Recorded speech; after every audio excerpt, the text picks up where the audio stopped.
Good evening. I'd like to call the November 7th, 2017 meeting of the Buncombe County Commission to order. Thank you all for being with us this evening. And let's begin with the Pledge of Allegiance, if everyone would please rise.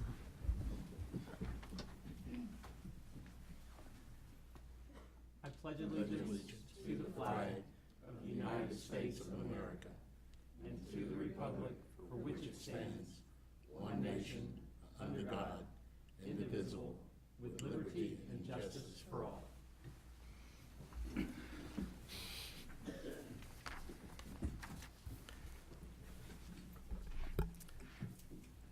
This Saturday, as we do each year on November 11th, our nation will observe Veterans Day. This is a day set aside to honor and thank all Americans who have served in the United States Armed Services. Veterans Day also coincides with Armistice Day, celebrating the day and the time, 11 a.m., of the armistice between Germany, France, Great Britain, and the United States and other nations that brought World War I to an end. This Saturday is the 99th anniversary of the end of one of the most horrible wars in human history. As we approach this Veterans Day, let's take time to thank those who have served our country. There will be a Veterans Day ceremony at the Charles George VA Medical Center here in Asheville this Saturday at 11 a.m. The keynote speaker will be Nicholas War, a former Marine, Vietnam veteran, and author. The public is invited to attend. And let's also take a moment to thank the veterans and our families and our neighborhoods and workplaces. In that spirit, I would like to take a moment to thank the veterans that we have who serve on this Board of Commissioners. Commissioner Mike Fryer and Commissioner Al Whitesides both served our country in the United States Navy. So I would like to thank Commissioner Fryer and Commissioner Whitesides for your service to our country.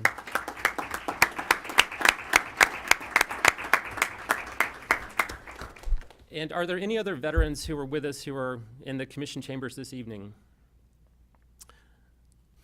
Let's thank you for your service.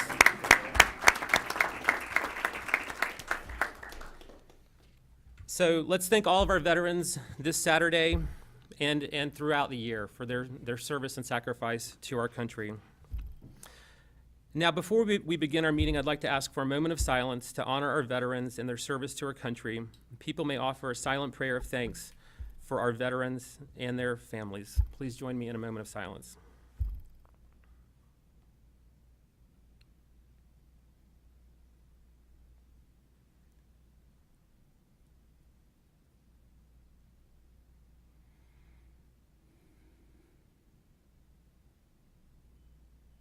Thank you.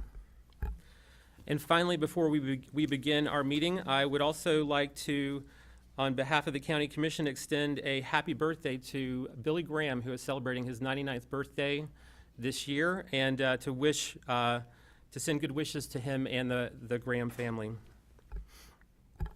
All right, thank you all for being with us. I'd like to read the ethics reminder to the board. If there is any item on the agenda, the outcome of which will have a direct, substantial, and readily identifiable financial impact is there any item on the agenda which will have a direct, substantial, and readily identifiable financial impact for any board member? Also, does any board member have a financial interest in any public contract coming before the board today? Seeing none, all board members have a duty and obligation to vote on all items that we vote on this evening. All right, we now come to public comment. Let me just share our policies on public comment. If you want to comment, please share your name and where you live. The time limit for individual comment to the board is 3 minutes. If your time expires, you can leave any question along with your name, address, and phone number with the county manager, Mandy Stone. Board members are not expected to comment on matters during public comment. This is the public's chance to speak to us. And the board reserves the right to deny public address on any subject that's been previously presented to the board during the same meeting. Are there any members of the public who would like to comment? All right, we'll start over here and we'll go down the road this way and then we'll work our way back. So you may go first.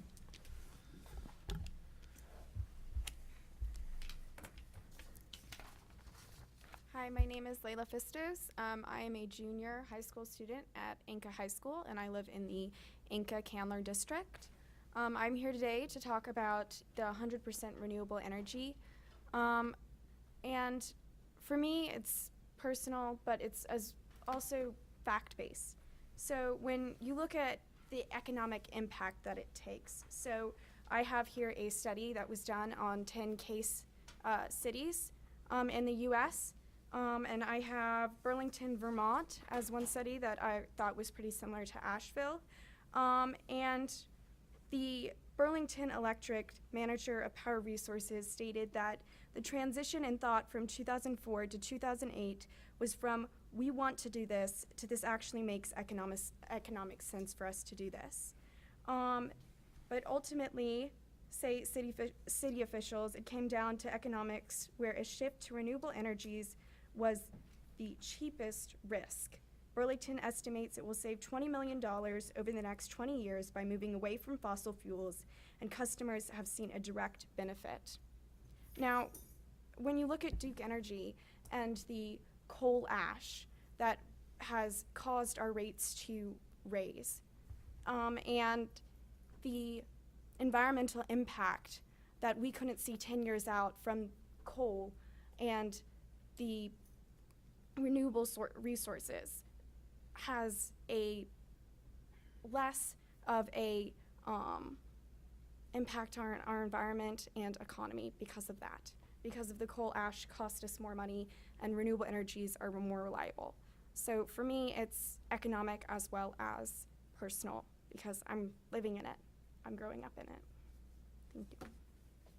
All right, thank you very much.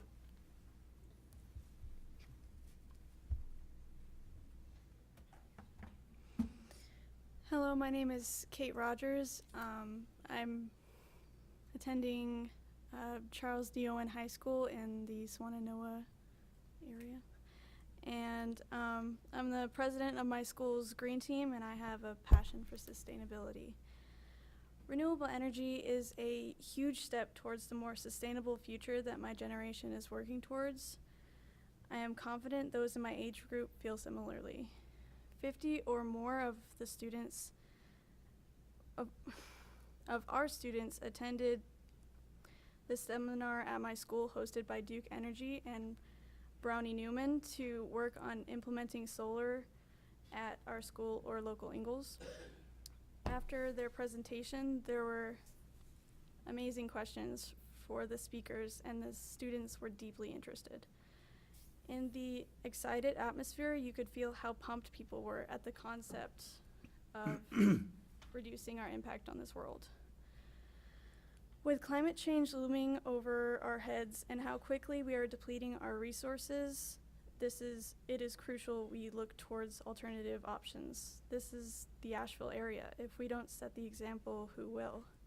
Renewable energy is the future, our future. Moving away from fossil fuels is inevitable, and I, for one, would deeply appreciate the head start. Thank you. All right. Hello, I am Elias Varn. I attend Asheville High, but I am in the Reynolds district. Asheville's future is at stake, and I want to see that future secure for me and future generations. When the United States national government pulled from its support for the Paris Climate Agreement, the responsibility of tackling the issue of climate change was handed to the people. And we, the people, chose to elect representatives that would serve our community and government, and that is you. Now, we can't depend on the national government anymore, so it's time to take steps on a local level. I'm not going to go into the science of climate change. I'm pretty sure you're all familiar with this. And we're all very familiar with the destruction that climate change is beginning to bring to our nation. Texas, Florida, Puerto Rico, that should be warning enough. I've had a very hard past year, and it's proven that every moment of your life is precious, and that you have to make an impact while you can, and while you're here. I've lost people in my life. Our Asheville community has lost people. Our nation has lost so many to tragedy after tragedy. You have to do everything you can to save the world before the world sweeps you away too. And this is your opportunity to do so. What's important is making the biggest change you can for our community while you are here. And that's why we voted you into office, so that you can change our community in the way that we can't on our own. You won't be in this office forever, but while you are, make the change our community, nation, and world needs to see. Please, let's get Asheville on the path to a cleaner, safer, healthier future. Our health and livelihood depend on each and every one of you. Thank you. Thank you.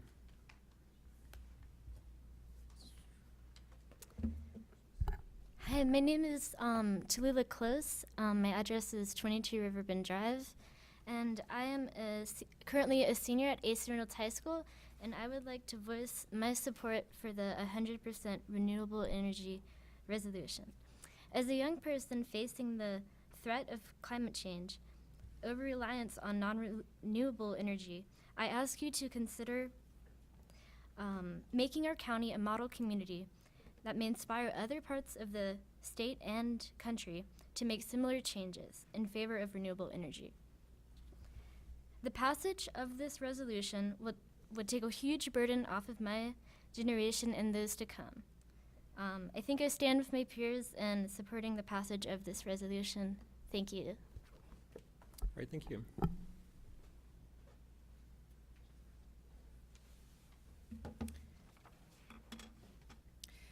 Hello, my name is Harmonykunst. I live on 48 Hopedale Circle in Buncombe County.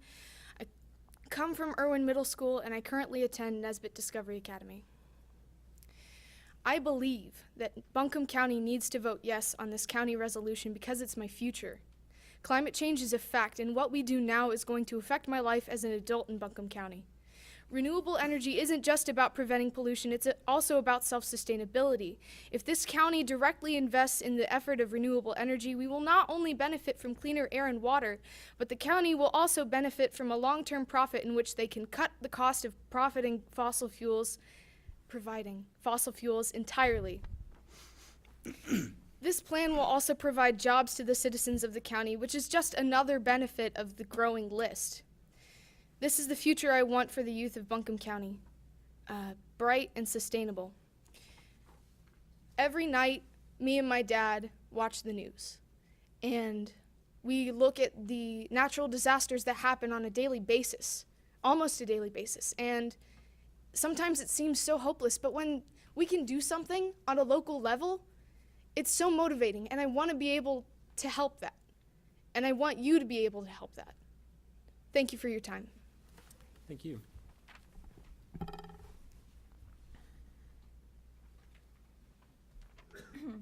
Hi, my name is Sydney Tyson, and I live at 8 Foxbury Drive in Arden, and I'm a senior at T.C. Robertson High School. I'm very passionate about protecting our environment so much that I plan to focus my higher education on environmental engineering.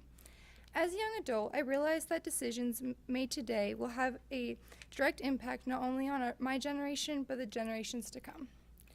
As a county, shouldn't we be doing everything within our power to provide an ever-improving solution? We have already taken important steps towards a goal of 100% renewable energy, such as replacing the light bulbs in our schools to LEDs and placing a solar farm on the county's retired landfill. These and other steps that the county has already taken show a willingness to embrace environmental responsibility at a county-wide level. Increasing the supply of renewable energy will have a multitude of benefits. It will help replace carbon-intensive energy sources and drastically reduce global warming emissions. As a result, our public health quality will improve with cleaner water and air. It will create more jobs, and the cost is already affordable and is expected to decrease. Renewable energy is also more reliable and resilient with the likelihood of extreme weather events that we have seen occurring because of global warming. I have grown up hearing about the environmental impact of climate change and unsustainable practices. Today, I see things that are being taken for granted being threatened.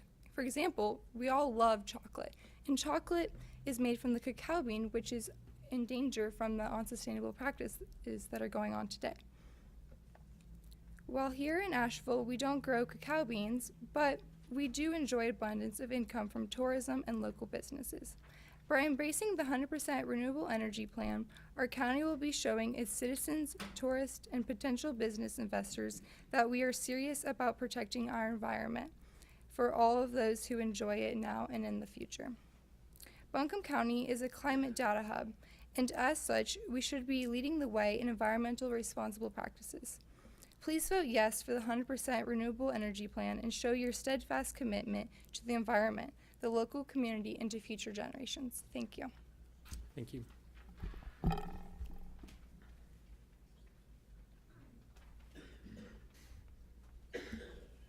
Hi, my name is Sabrina Lange, and I'm a senior at T.C. Robertson High School. I live at 19 Drisson Circle in Arden.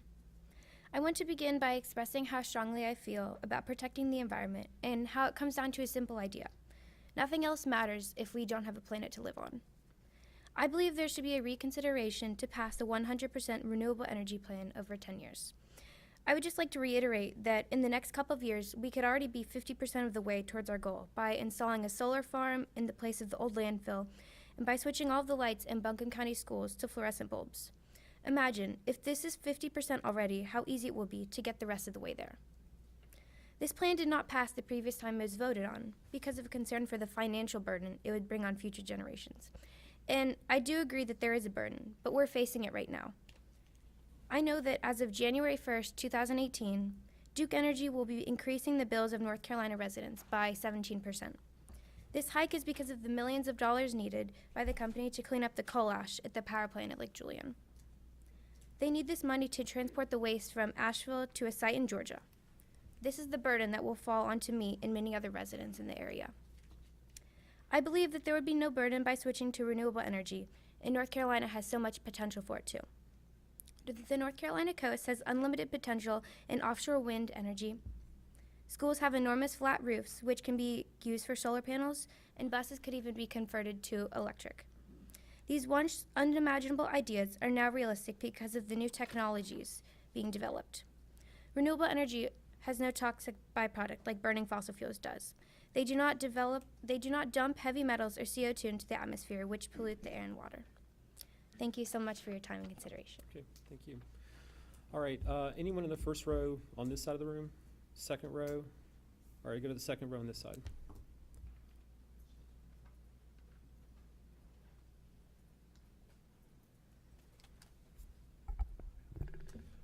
Hello, my name is Zachary Hudspeth. I live in South Asheville at 8 Elmwood Lane, and I'm representing T.C. Robertson High School today. The primary goal of a school system is to prepare for the future. To fully prepare for the future, renewable energy is vital. On behalf of the environmental group at T.C. Robertson, we fully support the 10-year renewable energy plan. Solar panels have proven to pay back the initial investment within 4 to 20 years, making solar a cost-effective solution. School system's second largest expense is energy, second only to salaries. And by investing in clean and renewable energy, money will be saved, allowing for increased funding to other aspects of school. Additionally, schools have large open roof space, which is perfect for solar panels.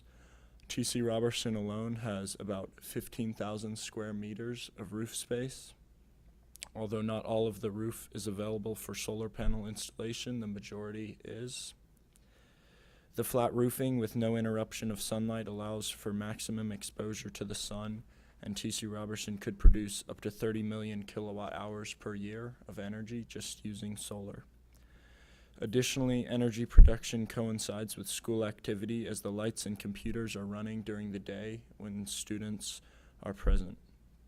By not having to store a lot of energy, solar energy will be more cost-effective and can easily meet the needs of the school. Once again, I'd like to reiterate our support for the 100% clean renewable energy bill. Thank you. Great, thank you. Someone else in the second row?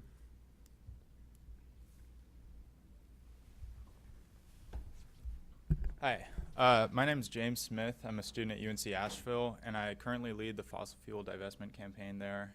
And I'm also here representing Youth for Environmental Stewardship, which, as you can see, is a coalition of high schoolers and college students from around the Buncombe County area.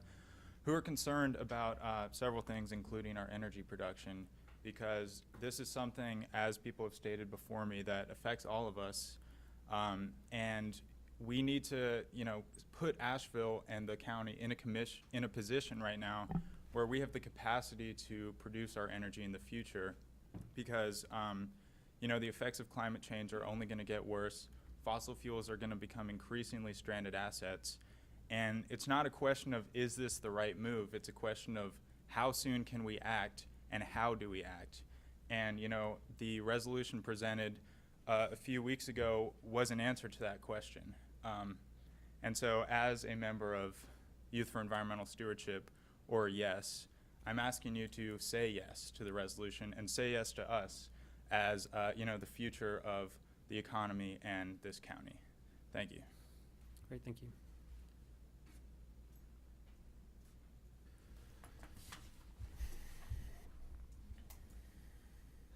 Hello, my name is Brian Wirtz. I am a senior at Warren Wilson College and grew up on Riceville Road and plan on remaining in Buncombe County for a long time. I am excited to be a part of the group as well, and they have spoken about most of the points that I'd like to talk about. I want to talk about two more. Again, that burden, that financial burden, is something that we're going to continue to see as fossil fuels become more difficult to use, and we have to include health costs. As an asthmatic, I think a lot about the health costs associated with contaminants and environmental contaminants. And so that's one thing I really want to think about. And it's our job as people who are paying taxes to know what those taxes go towards. And so that's one way I think that we could address having to fund a project like this, is to help people understand that that's one of the reasons that those taxes are going to be increased. And then one thing that I wanted to bring up was that as Americans, we have a disproportionately high carbon footprint. And even the people who make the most environmentally friendly decisions, just by being Americans and being a part of a society that has government services, is still at the lowest, 2 times more impactful in their carbon footprint than the average for the rest of the world. And so the decisions that we make at a county level are really important, because that is, on a government level, what is a big part of our individual carbon footprints, and something that we can't necessarily control as individuals. And so that's why I really hope that you will reconsider that resolution and really prioritize our renewable energy. Thank you. Great, thank you.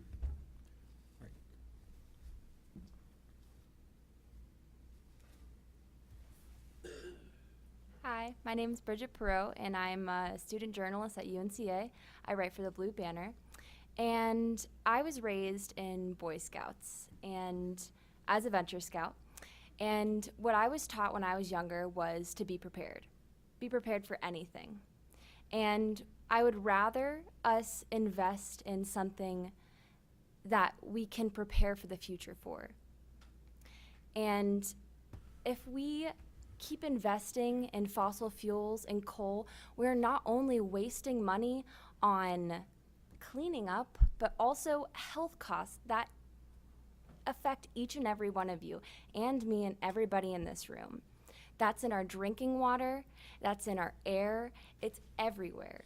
And I'm gonna keep this short and sweet. It's just think about the future, and I would much rather pay to be proactive than reactive. Thank you very much. All right, thank you. All right, anybody in the second, I think we're done with the second row on this side? Third row on this side? Okay, we'll go to the third. Okay, I'm sorry, Lisa Baldwin.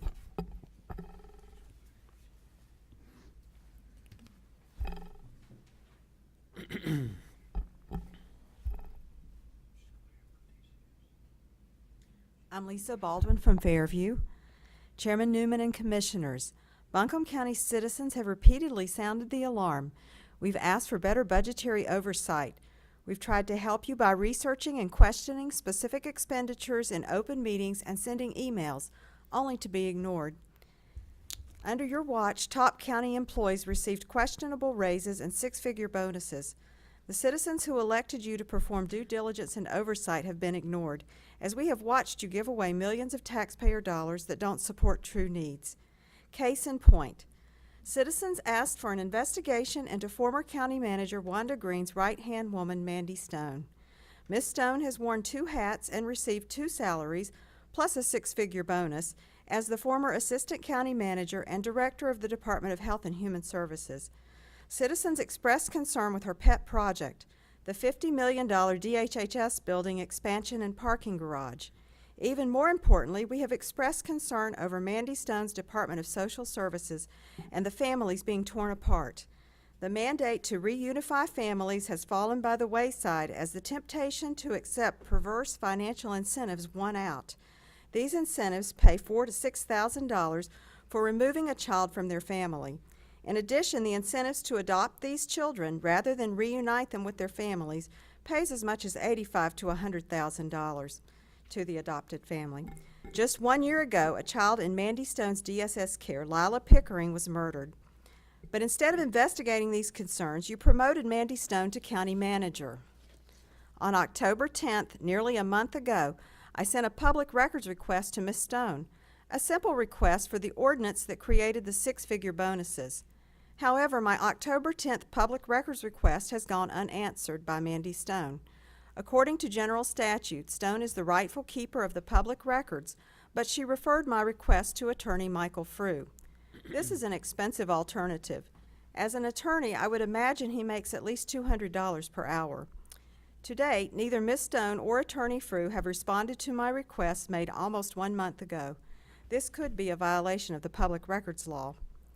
Mandy Stone, Wanda Green's right-hand woman, promoted to county manager even when citizens asked you to launch an investigation into Stone's questionable DSS practices. I ask you once again to be proactive, not reactive. Investigate DSS practices. Get rid of the old guard and do a national search, a legitimate search for a new county manager. Tonight, you are forced to react by changing the rules and procedures put into place with a rubber stamp, a day late and more than $1 short. Tomorrow, you have a choice. Will you be proactive? Thank you. All right, thank you. Yes, sir.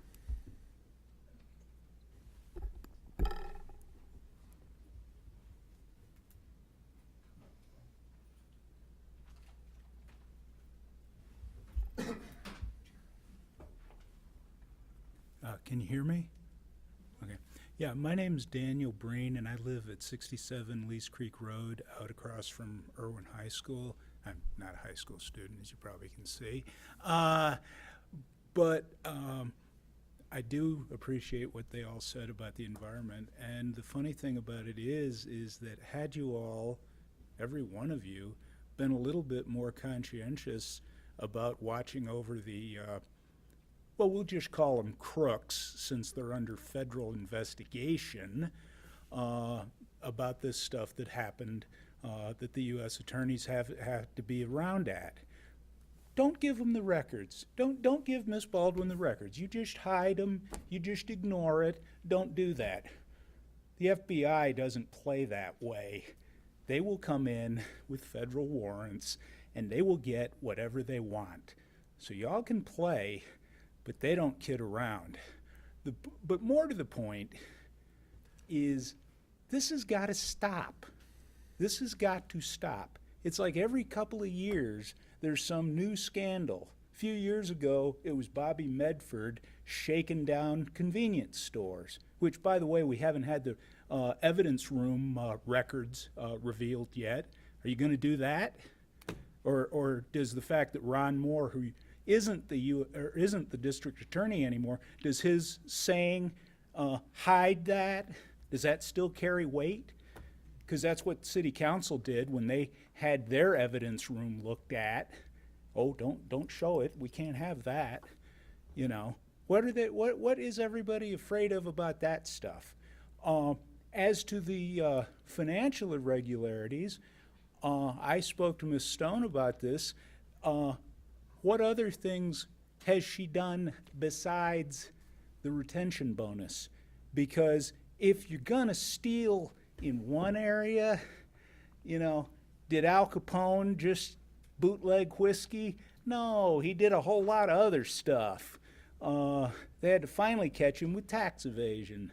So what I'm saying is, I think what you need to do, because apparently everybody's integrity seems to be compromised, is you need to get an independent entity to audit every single financial transaction that she has been a part of since she was county manager and make that report public when it becomes available. Don't cover it up because, oh, the governor wants it hid or somebody. I don't care if Jesus comes down and wants it hidden. Don't. Show it to everybody if you want to have any credibility. And I guess my time is up. Thank you. Okay, thank you. Mr. Yelton.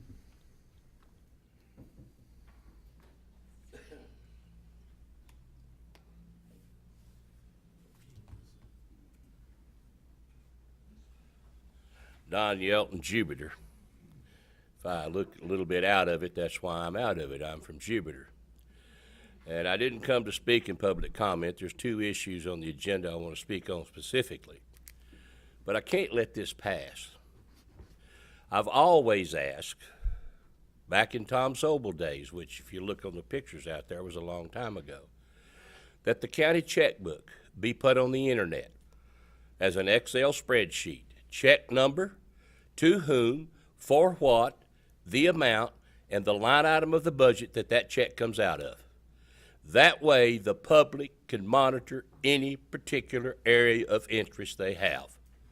And I'm going to bring it up until I die or it's done. Now, as I look around in here, I'm probably one of the oldest in here. So we're going to have a little humor. Science always changes. The science of renewable energy is changing daily. It is not fixed. At my age of 70, I can remember, and Al, you may too, when wax on milk cartons caused cancer. Remember that? I also remember when cranberry sauce was causing cancer. And I can also remember old run-down, beat-up Volkswagens running around with bumper stickers. Split wood, not atoms. And if everybody in Asheville had split woods, we'd be worse than Maggie Valley in the wintertime at holiday. How many of you been in Maggie Valley at Christmas time when everybody's got all those cabins full and they're all burning wood? A lot of people don't know Asheville had the first air pollution control system in the country. And you know what it was? A schedule to fire up the Stoker furnaces, because if they were all fired up at the same time, you couldn't breathe in downtown Asheville. And Al, you're shaking your head. You remember that. So we developed a schedule for when to fire up your furnace. Now, I want to know how this board can pass a resolution that's going to tell everybody in Buncombe County and all business that they got to have 100% renewable energy when you don't even know how much energy the county's using.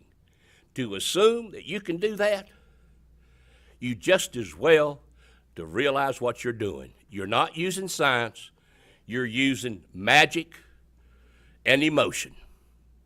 Thank you very much. All right, thank you. All right, anyone in the first three rows over on this side? All right, I'll go to the third row on this side. Anybody on the third row on this side wants to speak? Okay, if not, fourth row. Anybody on the fourth row on this side? If not, we'll go over to the. Sure, okay. You can go, and then the other, you may follow. Yes.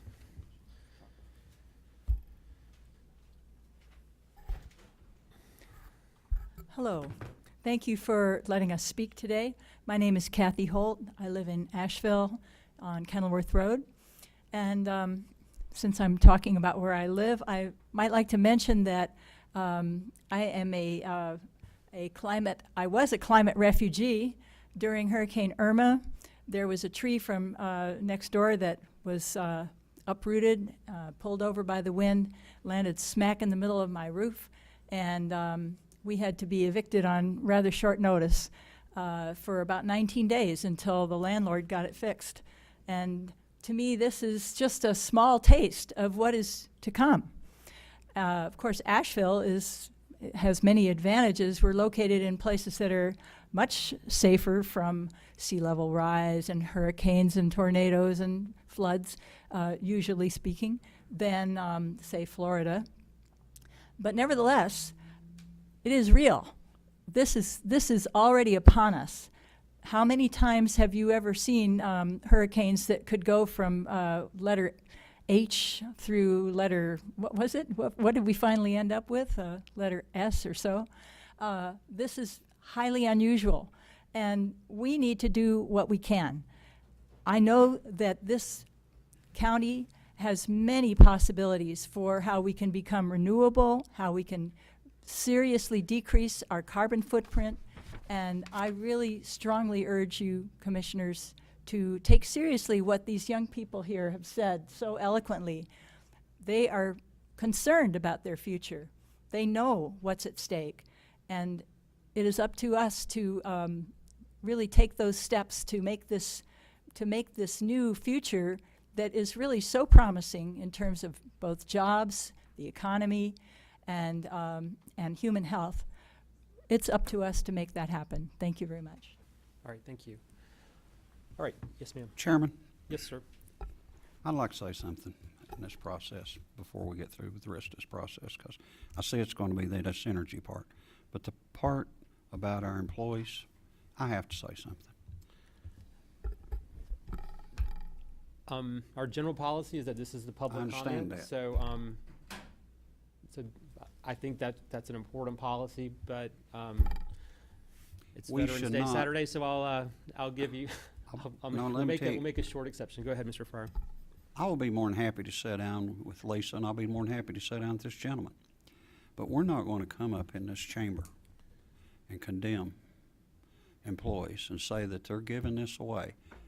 Most of you don't even know what you're talking about at the present time. We do. And we're sitting up here for one reason. I have been with Ms. Frost. She's on the other end of this table. And the fact is, there was money given away. But 6 figures, that's not giveaways, you know.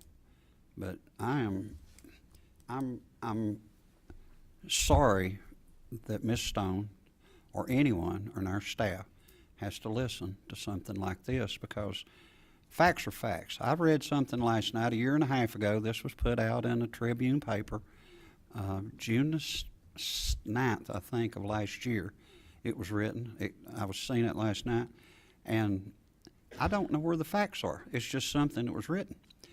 Mr. Frew, you know, I'd be more than happy to, if the chairman will let him, speak to the issues that Ms. Baldwin asked. But the fact is, stepping up here and saying stuff like that to the people in this chamber. Now, I'm here. I'm a commissioner, and I'm from your district. Now, I don't know who the gentleman is, but I'm from his district. But if you'll come to me or come to Ms. Frost from our district, we've been out. We've talked to the TV. We've been on the radio talking about what Ms. Green did, and what she did was wrong, people. Okay? But you can't take everybody, and you can't say somebody's the big buddy. I guess we was all big buddies for a while, because we all listened to her. So I apologize to the people that's here for other reasons, but as a commissioner, you have to defend the people that work for you. And she does work for us. Okay. We hired her, and I'm going to stay hired her. Okay. Thank you, Commissioner. All right. We're going to get back to public comment. Yes, ma'am.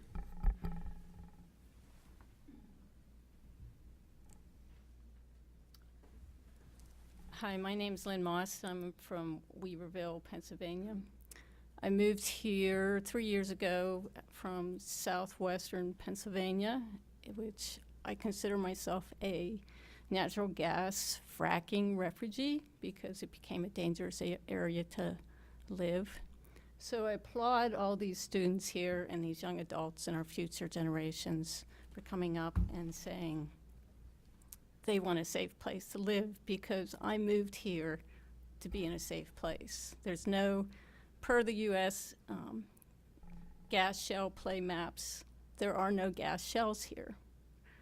so there's no drilling, so I don't have to worry about I don't have to worry that I'm only outside for 45 minutes exposure. I don't have to worry that my windows are open. And I don't have to worry that I can have outside vegetable gardens, which is what my restrictions were in Pennsylvania. On August 7th this year, we overshot our earth resources. We are now into 2018's resources, earth resources. So every day we're using another day's worth of resources. My biggest concern has been already stated by what our young adults and future has said. But one of the other things is our safe water concerns. One gas well takes 1 million to 10 million gallons of fresh water, which is permanently put with toxic chemicals. And those are injected into deep wells, which causes earthquakes and things.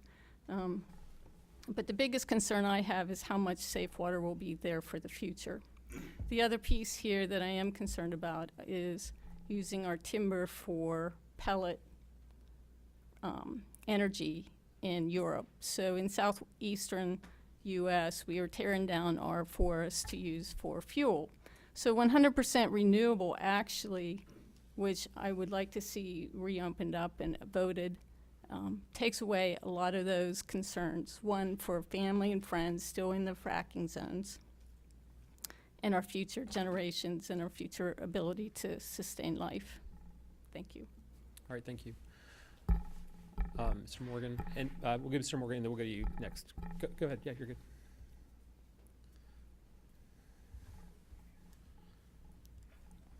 Mike Morgan, 15 years since I've been here. Better be glad I'm not on the board because I own stores, and if you attack one of my employees like Mandy was attacked, I would have thrown you out of here. Because whoever works for me is for me. So you hired this girl, and I'm just glad I'm not the chairman because I'd asked her to have been removed. All right, thank you. Yes, you're next.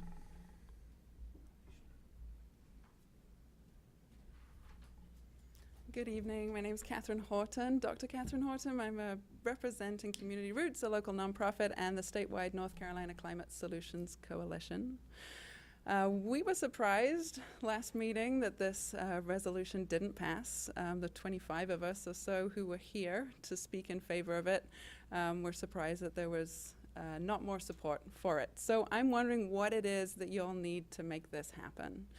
If it's a matter of science, we got plenty of science. The Climate Solutions Coalition is connected with Dr. Michael Mann, Dr. Mark Jacobson, some of the top climate scientists in the world. We can get them down here if that's what you need to hear. I sent you all today an email with a few resources that I think will be helpful, one of which is the Clean Path North Carolina Clean Path 2025 plan, which has come from NC Warren, another one of our nonprofits. They've written a very detailed plan on how North Carolina can become 100% renewable. This is not an unknown. How we apply it to Asheville and to Buncombe County, yeah, there's some work to do and how to figure that out. But there's lots of resources out there. I also sent you a guide for governments on becoming 100% renewable. There's a lot more. I sent you a piece of software that is specifically designed for governments to help you figure out how much energy are we using now and how do we replace that with renewable energy. So if it's a question of just needing more resources, please let us know. There are lots of resources here. We have a coalition of about 15 nonprofits, including the Sierra Club, Mountain True, 350, Indivisible, that have come together to solve this problem. We have lots of resources to help you. If it's a question of money, which I heard at the last meeting, who's going to pay for this? It's a very valid question. We're going to have to figure out where that money comes from. But that's not a question we need to ask before making the commitment. This is a serious enough situation that we need to figure out how to move there. We need to find where that money comes from. early on in the process of figuring out how do we help with this situation, some of us called the CFO of Palo Alto. Palo Alto is a city in California that has already gone 100% renewable. And we called the CFO with exactly this question, like, how on earth did you guys do that? And we have a bunch of financial statements from them, which I'm sure we can share with you. And in talking to Lalo Perez on the phone, one of the things he told us was that they were 17 years ahead of schedule. 17 years, when does that ever happen? We asked him, how on earth did you manage to do that? And his answer was, we couldn't afford not to. It made so much economic sense for that city to go 100% renewable that they just went for it, and they went well ahead of schedule. So we're here. Please, if there's more information or anything that we can give you, please resource us. Thank you. All right, thank you. Okay, yes, ma'am, and then you can follow next to her.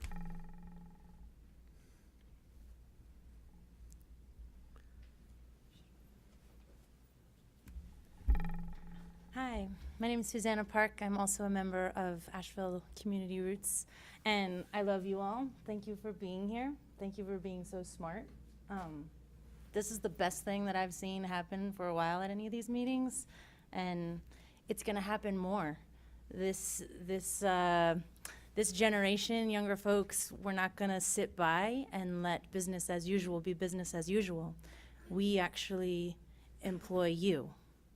The system is set up to make us feel disempowered and feel silenced, and there's a lot of fabulous leadership here in these rows and outside, thinking in lots of different ways, and you're the voice for us. But we also, we're not always going to be nice. It's not always going to be comfortable. And it doesn't mean to be scary. It's just making any change is uncomfortable. And I think the U.S. government specifically, we create these systems and then we get very comfortable in them, and we want to not make waves. And the environmental world is full of waves these days, and trying something different and being uncomfortable is normal for so many people.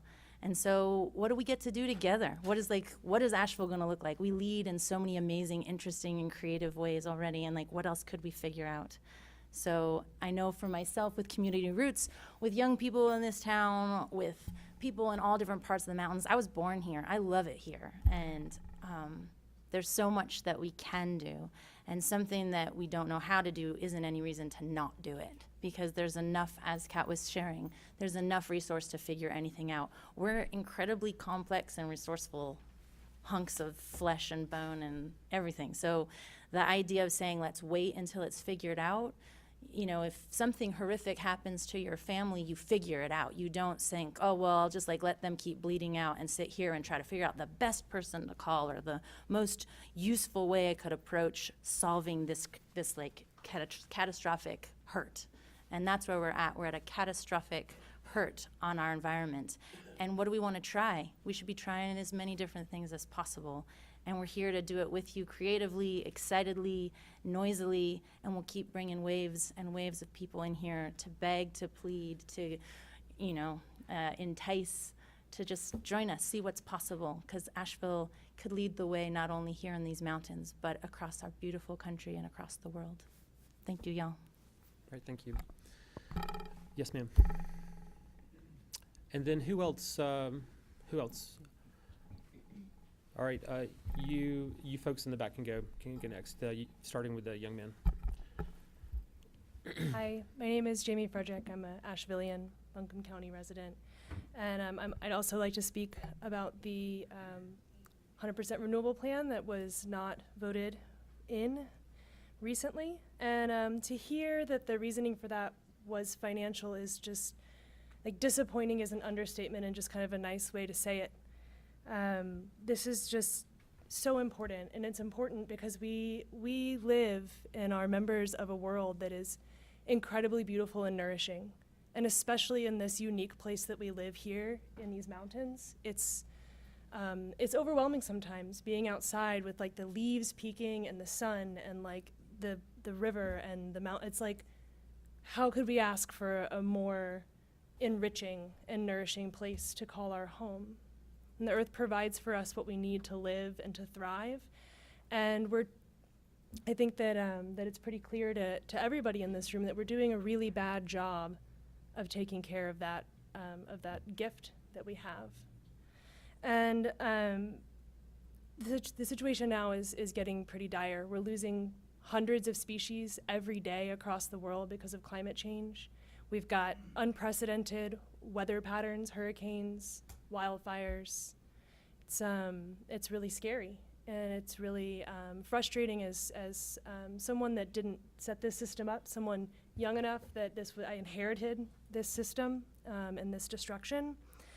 So we have to do something. We have to do something immediately, and we have to act really boldly. Washington is definitely not going to fix this for us. Raleigh is not going to save us from this.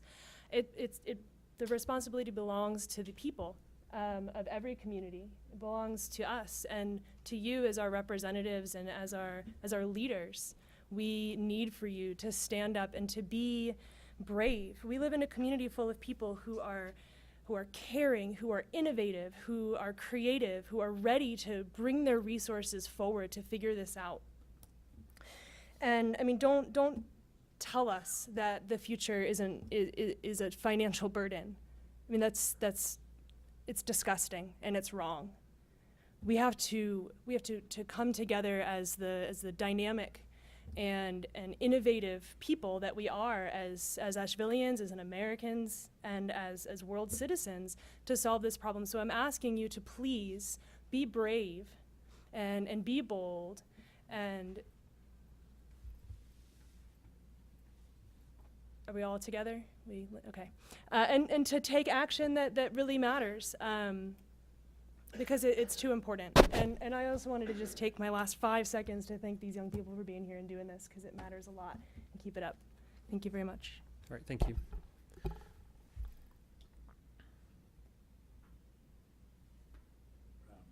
Yes.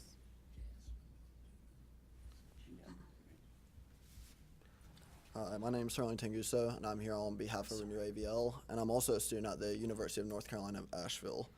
I want to speak this evening in support of 100% renewable energy for the future of Buncombe County. We have a great foundation built with the county's current energy reduction goals that will be useful in moving forward on 100% renewable energy.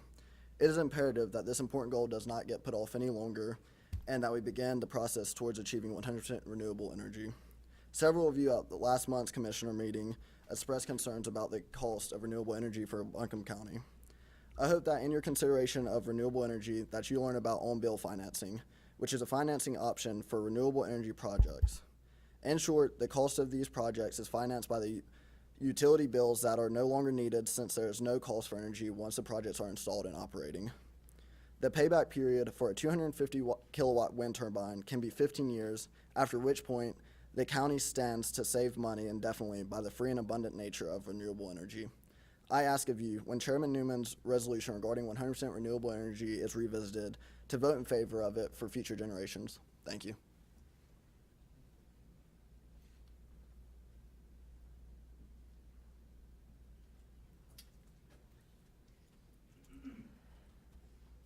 Peace and blessings. Thank you for giving us this opportunity to speak with you all tonight in regards to the vote that wasn't made last time that I was here. Tonight, I'm not going to speak as the apprentice for the Sierra Club. I'm going to speak as a single, active mom that's been living in Asheville for 17 years. I have a son who is in early college with Buncombe County Schools, and I have a daughter that goes to Evergreen Community Charter School. I have been a part of all different types of social justice movements and organizing here in Asheville and Buncombe County. And out of my 7 to 10 years of organizing, when I was here the last time, I had never experienced such emotions and also disappointment with the vote that had happened.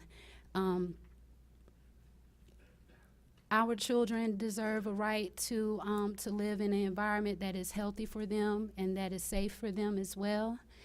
And I really hope that during this work session that you all will be coming up to, being a part of on the 14th of November, that you really pay attention and be mindful that there are generations behind you that has to have somewhere that's environmentally friendly and safe, and that is sustainable for them to live in. And I think that with this 100% renewable clean energy, we will be leaving our children with something that they can work towards as well. Sorry, I had so much more that I wanted to say, but I'm not gonna talk your ears off. Thank you for allowing this time. Thanks. Okay, thank you. Thank you for the peace and blessings. It was a good time to do that. Just thank you. All right, anyone else? Yes, sir. Who else hasn't spoken? Who's going to speak tonight? All right.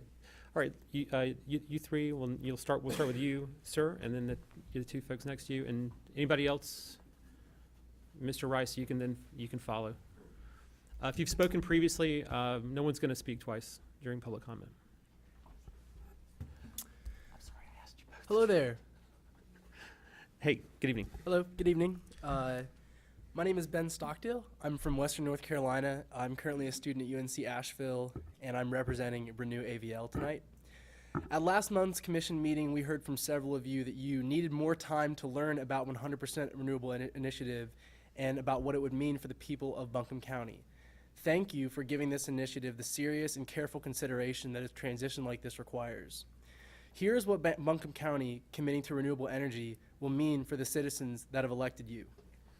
Renewable energy for Buncombe County will mean new, good-paying jobs for our citizens. Per the U.S. Bureau of Labor Statistics, solar installers earn a median wage of $26 per hour. Renewable energy for Buncombe County will mean decreased rates of asthma, pneumonia, bronchitis, upper and lower respiratory issues, and lost workdays caused by the particulate matter that greenhouse gas emissions cause. Renewable energy from Buncombe County will mean lower rates for residential and commercial ratepayers. The cost of energy for residential ratepayers in Buncombe County this month will be 9.9 cents a kilowatt hour. On average, the cost of solar energy is 8.8 cents a kilowatt hour and continues to decrease as technology improves. We are guaranteed that this rate will decrease, and right now it is already currently below the rate of traditional fossil-fueled energy. That's something that is crucial to understand, because even on day one, if we have some of these projects financed, the citizens could be paying a lower rate. Renewable energy is pragmatic for Buncombe County for economic, public health, and environmental reasons. Thank you, and I look forward to the next time the Renewable Energy Initiative is brought before this body. I know you'll make the right decision, and I know that you have plenty of time to become informed about it. Thank you. All right, thank you. Yes, ma'am.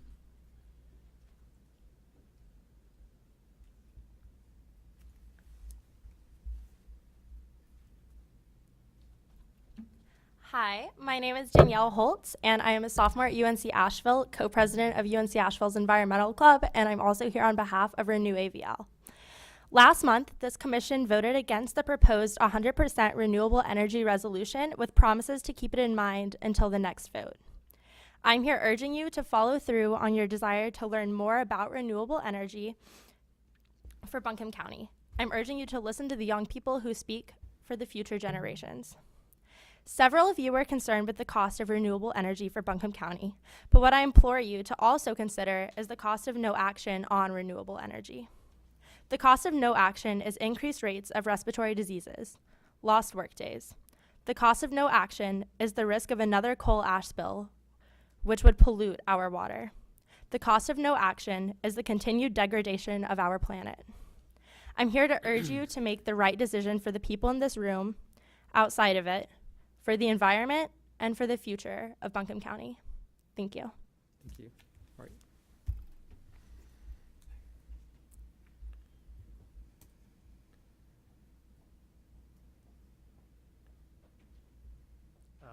Hi, my name is Paul Ruback, and I'm a first-year student at UNC Asheville. I'm here today with Renew AVL. I speak on behalf of not only myself and the generation of young voters in saying that we support the proposed 100% renewable initiative because it's a requirement for the maintenance of our economy and our planet.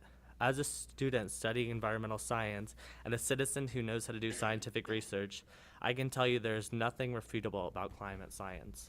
Please take time to consider the beneficial implications of renewable energy for Buncombe County.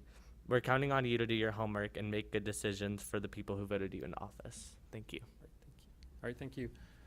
Mr. Rice and anyone else? All right, Mr. Rice, you'll be our last speaker.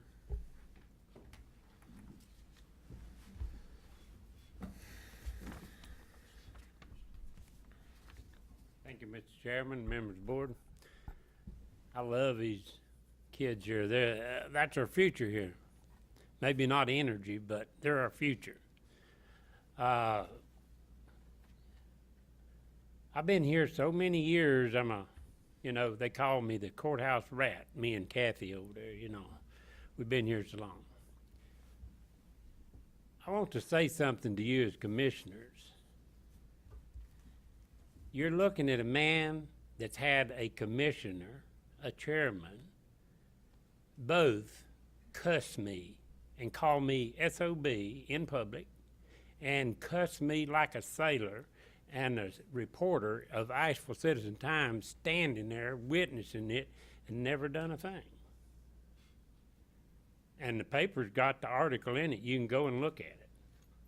Thank you, Mr. Chairman, for your public way of doing public comment. This is what I want to show you.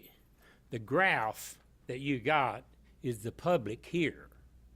You're here, and your staff is here. You do what you need to do for your staff. But remember, the public speaking, regardless of how they might do their speaking, they're the public. There are right ways of doing this. You can be courteous to the public, even in a bad situation. So take this as a lesson tonight. Just like Mr. Chairman, he yielded to the one that's in the audience, and he should have. I got thrown out of a meeting for saying some things that had nothing to do with a personal attack. So just remember that as a commissioner, you can do it in a nice way. You don't have to do it in the public, even though I've been done that way. I'm a pretty old tough bird. I can take it. If I can dish it out, I can take it. So I love you all. The best thing to do is figure out the right way to get it done. Now, transparency. Thank you, county manager and the commissioners, for putting the financial thing on to the county manager. This is the first time the county manager report has been on the agenda where we can actually read what we need to read before we get here. So thank you. The thing that I like about this is I can talk about it now. Might not have long because, of these other things. But transparency, we need this budget.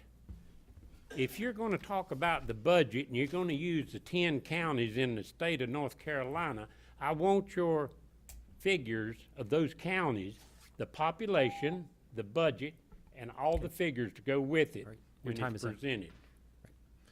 Thank you. So I'll be back on that. I figured the first issue was a better issue. Thank you. Time's up. Thank you, sir. Appreciate it. All right. And if anyone's curious, the county commission chairman he's referring to was not me. Not sure which one it was, but I don't think it was me. All right. Thanks everyone for participating in public comment. We're going to move on to we need approval of the consent agenda. Is there a motion to approve? So moved. Second. Any questions? All in favor, please say aye. Aye. All right. On to good news. I made a mistake earlier in the meeting. I asked Commissioner Joe Belcher to do the proclamation on Adoption Awareness Month, but I asked two different commissioners to do the congratulations to Rashida McDaniels. I yield to you. I'm honored to. All right. Yeah. Thank you very much. Sorry about that. All right. So the next item is the proclamation of November as Adoption Awareness Month, and Commissioner Joe Belcher will present the proclamation, and you're welcome to do it here or at the podium. Kids, don't leave. The civics class is still continuing. Please stay. Yeah, this is good news now. Y'all don't need to leave now.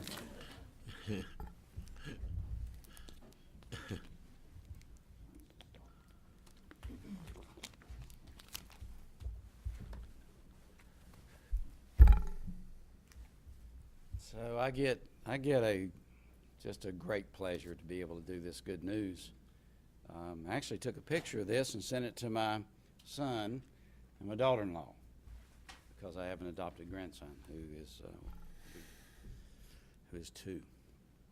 But November the 10th is what they call their gotcha day, which is when they got all the papers back. So in 3 days is their gotcha day for my grandson AJ, so I get to read this. So it is very good news for everyone involved, and good news for me today. So I'm going to the Buncombe County proclamation of November as Adoption Awareness Month. Whereas Adoption Awareness Month is celebrated to call attention to the fact that every child deserves to grow up in a loving, nurturing, permanent home, and that this experience lays the foundation for a happy, productive adulthood. And whereas in North Carolina last year there were approximately over 16,000 children living away from their birth parents, 1,497 of these children were adopted. And whereas in Buncombe County there are 300 children in foster care where adoption is the primary permanency plan for approximately 125 kids, and of those 125, 40 are legally free who are waiting for a forever family. And whereas during the month of November, Buncombe County Human Services, private adoption agencies, the faith community, and local advocacy groups will participate in a statewide public awareness campaign around adoption.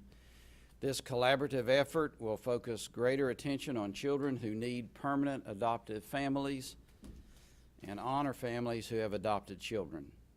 Now therefore be it proclaimed by the Board of Commissioners for the County of Buncombe as follows, that the month of November 2017 be proclaimed Adoption Awareness Month in Buncombe County, and that all citizens, community agencies, religious organizations, businesses, and others be encouraged to celebrate adoption and honor adoptive families by increasing their awareness of the issues of adoption and helping to focus attention on the need for adoptive parents and the children who are waiting for permanent homes. 3, that this proclamation be effective upon its adoption, adopted this, the 7th day of November by the Board of Commissioners, signed by Brownie Newman, Chairman. By reading, I move this proclamation be adopted, Chairman. All right, we'll approve that by acclamation. Thank you, Commissioner Belcher. I just want to say a few words. I'm Angie Garner, the Foster Care Program Manager, and I think hearing folks come up tonight for public comment, I want to speak a little bit about, I think it's a little bit of a misnomer that adoption is just with foster families. What the public doesn't hear, unfortunately, is all of our wonderful kinship homes that we are able to place these children into, grandma, grandpa, aunts, and uncles and cousins who take these children into their home, or who parents realize that they're going through a really difficult time, and they place these children, choose to place these children with family members, and then these children come into care, and we're able to, through the court, sanction those homes. And a lot of times those children are able to be adopted by their family members. And so last year in Buncombe County, 62 children were adopted in the fiscal year, and some of those children were adopted by grandparents, cousins, aunts, and uncles, due to the fact that parents were able to choose those families.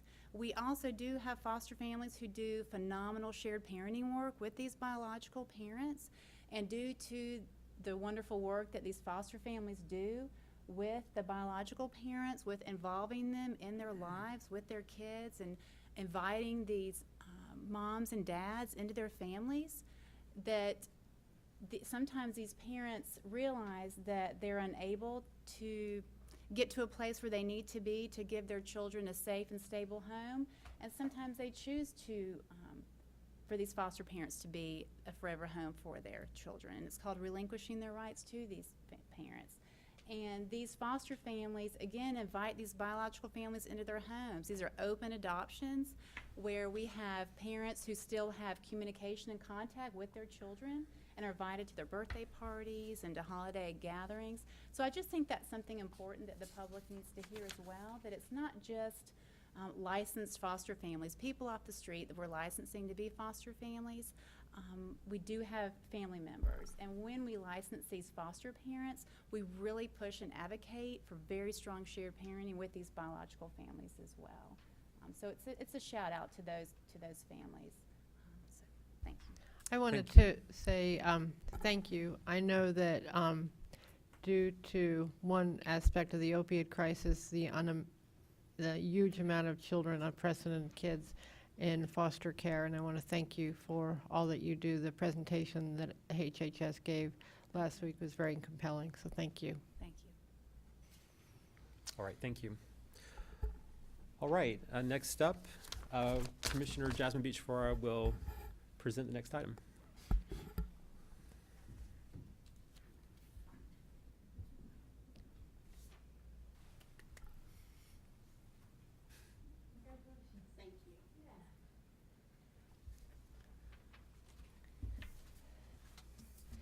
On behalf of Buncombe County Commission, it's an honor to recognize the amazing work that you do in our community, Rashida McDaniels. I'm going to share a few remarks to let folks know about the work you do, and then we also have a video to show tonight. Thank you. Rashida McDaniels, who works here at the county, was recently recognized at an event sponsored by CoThink on October 21st called Becoming We, Strengthening Our Roots. This event was a celebration of leaders of color and allies that are doing innovative work to address the critical challenges facing communities of color in Asheville and Western North Carolina. Rashida was celebrated for her role as an ally for Black and brown communities. As many of you know, we are fortunate to have Rashida as a member of the county's community engagement team. In this role, Rashida has been responsible for oversight of our community navigators. This program grew out of Rashida's commitment to listen and learn from residents of our community housing developments. From this input, Rashida built the Pop-Up Market program and continues to support positive change in our community with her leadership as a liaison with the Isaac Coleman Investment Grants. If you know Rashida, you know for her this work is also personal, and that it is her vision to live into a community where every single member of our community has the ability to live to their full potential. As Rashida said in reference to community work, it could be small in numbers, but you will make an impact so big in this community that no one will forget. I know I speak for all of us in expressing such deep appreciation. We don't just hear about it, we see you in action. Thank you. And we know the incredible difference it makes. Let me just read from our more formal statement here, and then we'll turn to the video, and if there's anything you wish to say. Okay. Buncombe County Commissioners recognize and honor Rashida McDaniels. On behalf of the citizens of Buncombe County, this board expresses its sincere appreciation for your exceptional contributions to the citizens of Buncombe County. Your love for the community is reflected in your work and your volunteer service. We commend you on being named a community ally for your selflessness and contribution to the community. You are a true example of our motto, people to match our mountains. And we mean that. Thank you. Thank you. Thank you. If there's anything you'd like to say before the video. I'm a crier sometimes, but I'm so thankful to work for such a wonderful county, and I take my job seriously, and I love the people that I work with every day. One of the most important mentors that has been to me is Lisa Eby. And I have another meeting next door, so I'm going to keep this brief, but I just want to say thank you so much. It's just dear to my heart, and I'm just kind of lost for words. So, can you stay for the video? Yes. Okay, great.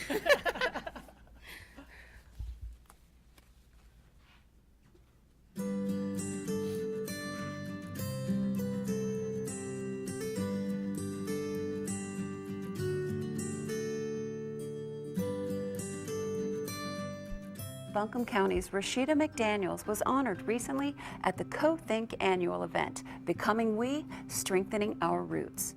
She was named a community ally for her selflessness and commitment to this community. So thank you to CoThink that I won this great ally award. I'm very excited because I can continue to do the great work in this community, and I'm so blessed to work with the population of Buncombe County. Rashida has worked for Buncombe County for 13 years.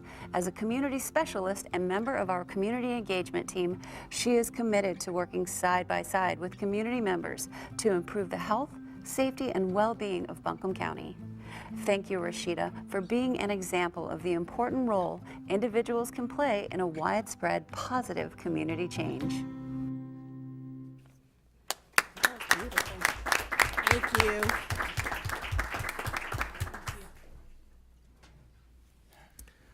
All right, thank you. Okay, the next item on our agenda is we're going to hold a public hearing on a proposed amendment to the county personnel ordinance. And did you take my thing? Yep. And Mike Frew and Lisa Eby will explain this. Thank you.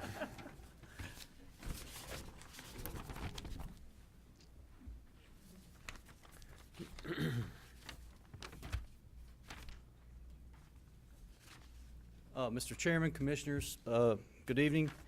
This is the first time under the new revised personnel policy that we're going through the motions of a required notice and public hearing. Notice of this change to the personnel ordinance was ran in the newspaper on October 25th, well within time to have this public hearing.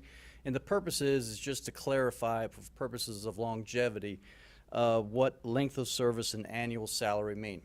Part of what we've been doing under your leadership since July 1 is to make sure that everybody understands that salary is not just your base salary, it also includes any benefits you have. Now, there's been a number of changes to what those benefits are. A number of them are gone now, and any bonus would be limited to $1,000 and brought before the commission. But also, as part of that salary, under the definition by statute, would be annual leave sales, for instance.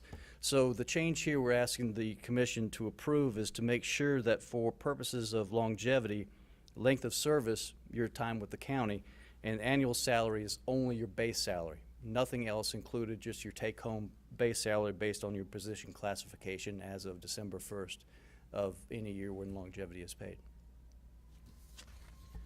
All right, thank you. Lisa, anything else to add?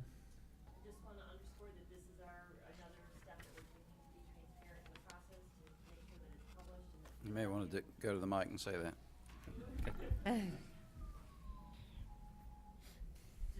Making sure that the public has ample time to read the changes that we're making and to have the ability to comment on it and to excuse me?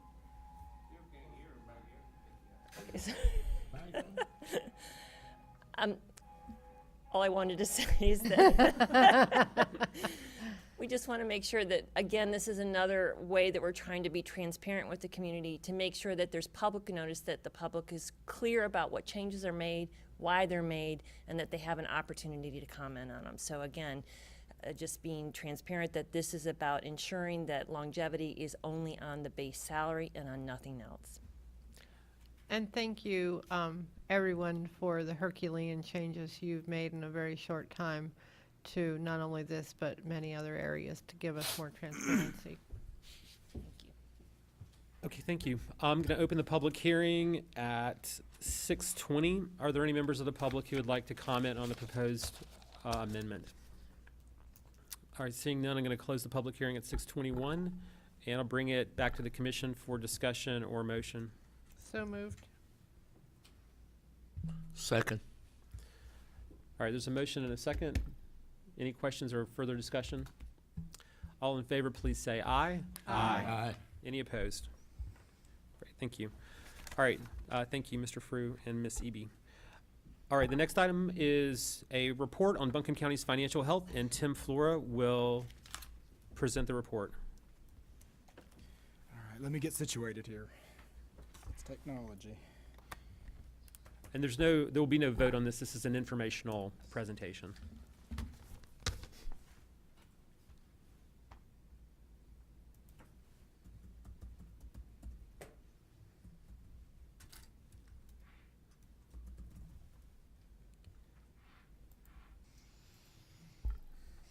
We got it.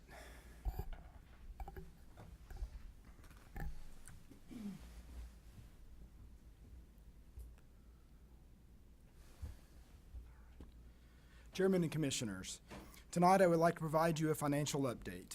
My presentation is a broad, high-level look at our financial condition and how we operate from a fiscal perspective. Parts of it will also be used to inform and educate our staff and public in various other forms. So at times it may seem a little basic. No offense to you is intended. It's merely our attempt to reaching a broader audience. We are currently finishing up our audit. Hang on here, I'm trying to. We are currently finishing up our financial audit, and here within the next couple of weeks, we should get that finalized, and then within the next couple of months, I will be coming back to you with our auditors for a more in-depth look at our financial position. So tonight we're going to look at three areas: financial stability, financial outlook, and then some horizon issues we have out there. So this first section, financial stability, will be the part that I sort of will be taking on the road.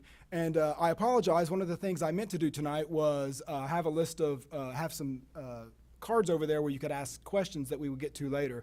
But this is going to be sort of a broad overview, but ultimately what we'll do is we'll take this to the public, we will ask for input, and I will get back with any question that I get from the public or our staff and respond, and then we'll put those out as FAQs out on our website. So we'll start with financial stability and our financial cycle. Each year a new budget is created and adopted, continuing the cycle of earning and spending. The financial cycle fuels everything the county does, like spending $75.3 million in education funding for things like textbooks and funding teacher supplemental pay, to spending $63.7 million for public safety activities like fueling our patrol cars and ambulances, to our biggest investment, paying employees' salaries, spending to the tune of nearly $130 million last year. All these activities rely on money being there when it is needed. So how do we know that our finances are healthy? To start, we should look at how well we work within our budget. At the end of last year, spending came in 4.5% under budget. So that was, we spent $299.5 million of a $313.6 million budget. So how does that look over time? For perspective, our spending has come in an average of 3.9% under budget for the past 10 years. This is an indicator of financial health and financial discipline. But what about the future? How do we know we have enough resources moving forward? Buncombe County keeps track of all its regular earnings and spending in the general fund.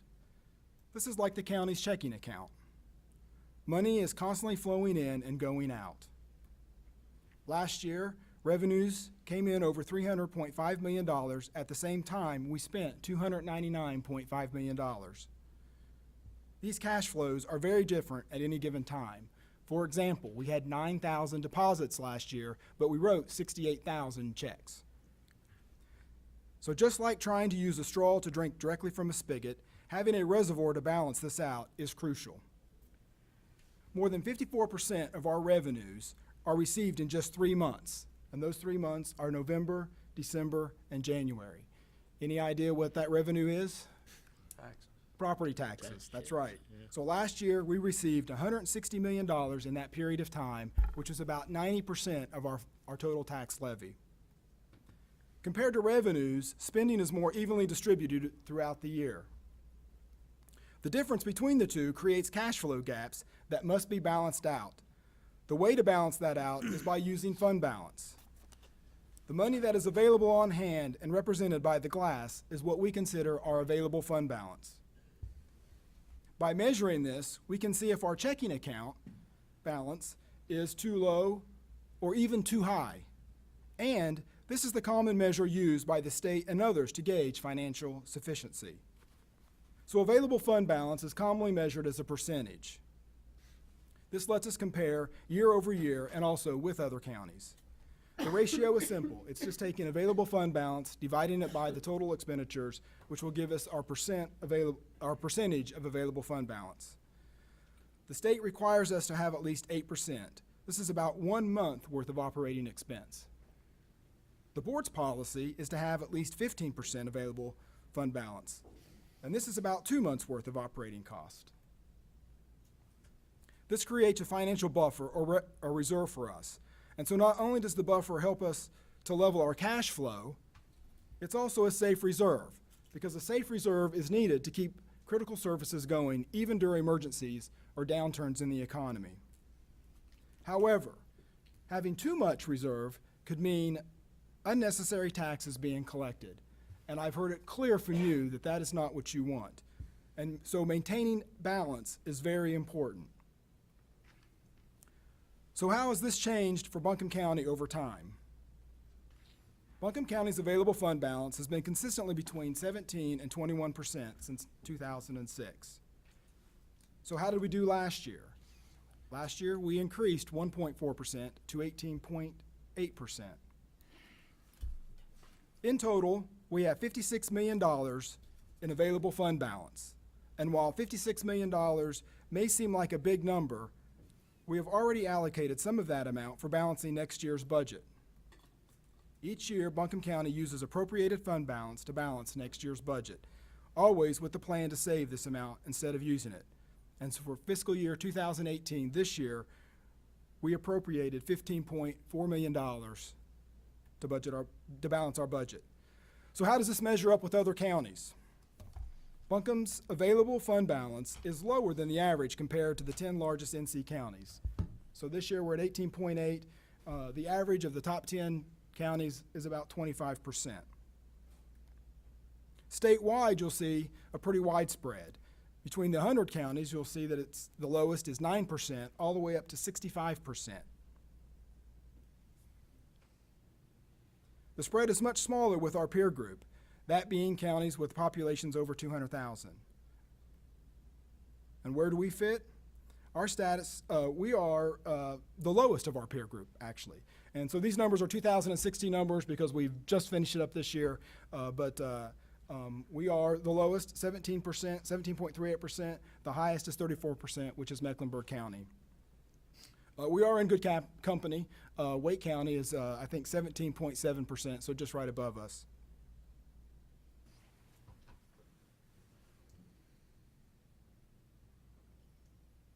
So, we're on the lower end, but this is not necessarily a bad thing. We were able to do this because of a stable, diverse economy, a geographic location that is lower risk of natural disaster, and we have a solid financial history. And from my perspective, I believe that we have the right balance. What are some other things that we monitor? So the budget and finance teams are always tracking financial indicators, policy adherence, projections, and every dollar we spend. And so we have many financial indicators that we look at on a regular basis, and we really strive to adhere to our policies. We do strive to adhere to all our policies, investments, debt policies, our fund balance policies. We also look at key financial indicators. These are just some of the things that we look at, not necessarily wanting you to read and understand those, but one thing I would like to point out is that they're all green check marks because we believe that we fall within targeted parameters that we believe reflect financial stability. Another good indicator of financial stability is through our credit rating agencies. And in January of 2017, Moody's evaluated and upgraded us, giving us the highest credit rating possible. And that now gives us the highest credit rating, AAA ratings, from both of our credit agencies. And I will add that of the 652 North Carolina cities and counties, there are only 17 of those governments that have both AAA ratings from both of those agencies, which puts us in the top 3%. All of this, in my opinion, points to Buncombe County having a solid financial position that will support our core services and priorities for our community now and in the future. So that is the financial stability section that we will be taking on the road. Any questions before I move on to sort of this year's preliminary budget outlook? Just a comment. I think it'd be good when you're showing where we rank from the percentages from 17% to 34%, that there's also the budgets of those counties, so there's some sort of comparison so that people understand Absolutely. What the size budget of those counties are, because we probably are winning in those areas, but there's probably room for improvement as we look at the size of those budgets and maybe even opportunities to to adjust our thinking on the fund balance. Sure, absolutely. Okay, thanks. Great suggestion, thank you. So looking at next year. So next year we have a budget of about $330+ million, and if you just look at expenditures evenly distributed, we've spent so far at the end of October $106 million. If you extrapolate that out and you look at averages over the last 5 years, roughly we project that this year we will end the budget year with expenditures of right around $316 million. I will say this is really Q1 projections. Almost at this point, this early in the ball game, we're kind of spitballing it, but based upon a 5-year trend of how we've spent things in the past, we sort of feel like that we'll land somewhere around $316 million. Revenues are a little bit more difficult to project this early in the year, due mostly because property tax receipts are still outstanding and the variability of sales tax. But again, a budget of a little over $330 million. To date, we've collected $65 million. If we look at, again, our budget variance averages based on the last 5 years, the early estimate of remaining revenues looks like that we think will bring in around $317 million. So if you look, the budget, $330 million, estimated expenditures, we anticipate landing somewhere around $316 million expenditures with $317 million in revenue, which would give us $1 million of undistributed earnings for the end of the year. And so that effect on our available fund balance projection for next year, actually, while you would think it would go up, actually the available fund balance number, we are projecting to actually go down to between 17 and 18%. And a lot of that, again, is because of that formula where you have to divide the available fund balance by the size of the budget. So it's that denominator that is affecting that calculation. So even though we may project an increase, the available fund balance percentage is projected, could go down slightly. So I've always had the goal to providing quarterly financial information, but never really the chance. And so with the county manager's welcomed emphasis on more open and available information, tonight I would like to commit to you that moving forward we will be providing you and the public with quarterly financial updates. It is my belief that these recurring updates will provide more useful information. We'll be better able to see how our projections improve from quarter to quarter, and ultimately be providing you better information, because it is our belief that better information will lead to better decisions. So this is something that I've discussed with the budget departments, discussed with the county manager, something I'm kind of excited about, that we will be preparing quarterly updates so we can look at the projections as we move forward through the year, so you will have a better understanding. And so I look forward to working with each of you over the next several weeks to sort of get your idea of what you specifically would like to see from a financial nature that we can incorporate in these updates. These will be updates as well that we will plan to publish on the website. And finally, some of the horizon issues that we're looking at. So we're constantly looking what's out there, what threats we might have to our revenue streams, and so just want to share a few things that we're keeping our eye on. One issue, short-term issue, is some PSAT funding, which is our public safety answering point. Currently from our 911 board, we get about $1 million a year in reimbursements for our dispatch operation for infrastructure.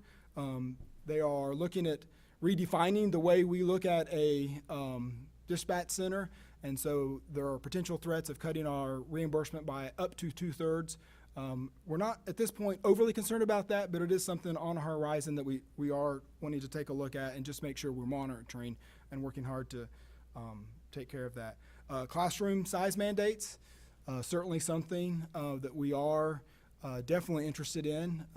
Education spending in our operating fund really is 25 to 30% of our budget, so any changes the state may make in regards to that mandate could affect majorly that revenue stream, and that is the $75.3 million that we spent last year. That it really was just operating. That's not to say the effect it could potentially have on our capital funding as well. Long term, we're looking at healthcare costs, post-employment benefits. We all know that healthcare costs continue to increase. And I will say that last year we actually had a slight decrease in the claims. However, we are self-insured, and while we got a slight decrease last year, that was almost an anomaly. We aren't anticipating that being a trend. And considering the issues we have right now, continuing to go on with our Blue Cross Blue Shield and Mission Hospital, we are certainly keeping an eye on where our healthcare costs will be going. Also, long-term federal tax reform. Just this past week, we got some new proposals out there. We won't go into detail on that, but there are a few things in there that could affect some of the debt financing that we do. One of the things is eliminating advanced refundings, which is our ability to refinance some of that debt. And so we actually were looking at some potential net present value savings of about $10 million on some refundings. If that law, if those laws pass, or those reforms pass, that option is no longer available. And so when I say $10 million net present value, that equates to about $200,000 or $300,000 a year in savings. So also a part of our plans is to continue to promote our transparency. We want to continue developing new dashboards and informational tools. We have lots of ideas and lots of things in the hopper that we're trying to work up and get out there to the public. We're in our third year of a 3-year implementation of a new financial software system. The system we have now is 12, 13, 14, 15 years old. So there are many limitations with that system. We are looking forward to the new financial system. We think it's going to allow us to do a lot of other things. Also on the list, and I yield to Mr. Yelton, we are still having an online checkbook in the works. This is something that we have been looking at for some time. The old financial software system the old financial software system really didn't allow us to do it. There is a state law out there that requires us to do this. I will say, though, that most all governments across the state are having troubles implementing this. There are some redaction and sensitivity issues with some information that we are not able to publish, and just the way some of those systems have been set up, it is just hard to get that stuff redacted before we get it out there. And so even the state of North Carolina hasn't got there yet, but we are hopeful that within the next year or so we are going to have something out there that will publish all of our checkbook activity. Also our plans are to be more accessible. We want to better communicate with our departments. We want to be more accessible, one-on-one availability with you, the commissioners. I work for you. I need to be a resource for you. Me and my staff, we look forward to working with you and engaging with you to hear what your needs and your concerns are to make sure that we can address those. And then as well, providing you that quarterly financial update for the board and the public. And finally, as well, we want to engage in new ways. We feel like the finance department really wants to take a more active role in many of the programs we are currently working with, that the county is currently involved with. We want to provide more support for economic development. We want to advise and assist with capital projects. Finance is just not a once and done kind of thing. It is something that we should be involved in at the beginning, during, and at the end of a project process. So we really plan to engage more in those activities. And also, we also want to develop better ways around our education funding. Again, it's such a huge part of our funding, and sometimes I just feel like we don't give it the attention that it deserves. And finally, I want to share some additional financial resources out there where you can continue to get more information. Like I'd said earlier, our annual financial report will be out, probably finalized within the next couple weeks. I say it's going to be published probably within the month. I will say there at the bottom, the public records site, publicrecords.buncombecounty.org, Fin Report. You can go to that site. If you all are ever interested, we have every audited financial statement since 1922 listed on that site, with the exceptions of, I believe it's 1936 and 1965. So great information, great reading material. If there is anyone out there who might happen to have that 1936 or 1965 financial statement, I would really appreciate if you would pass that along to me. Want to also promote our transparency site, stuff that we're continuing to put things out there. We've got great information on the budget, our debts, salaries, the org charts, our capital projects, so welcome you to visit that site. And finally, one of the other things I would like to highlight is the Local Government Commission of the North Carolina State Treasurer's Department has a fiscal analysis tool that is really useful for the public and for you, the board, where you can go, all of the information that we do from our financial statements has to be posted online. And so we have to submit information in a standardized format to the state. They take all of that information and they have a giant database up there. And you can go online, and for any year, I know it's been around, you can go back at least 5 years, I know that, but you can compare any government to another government, up to, I think, 5 governments at a time. But that is a really useful tool, so I really would encourage you to go to and use that a resource if possible. If you don't know how to use it and you need to sit and talk through how it works, I'm more than happy to sit with any constituent or any board member or anyone who would be interested in how to use that tool. And with that, that is the end of my presentation, and would welcome any questions.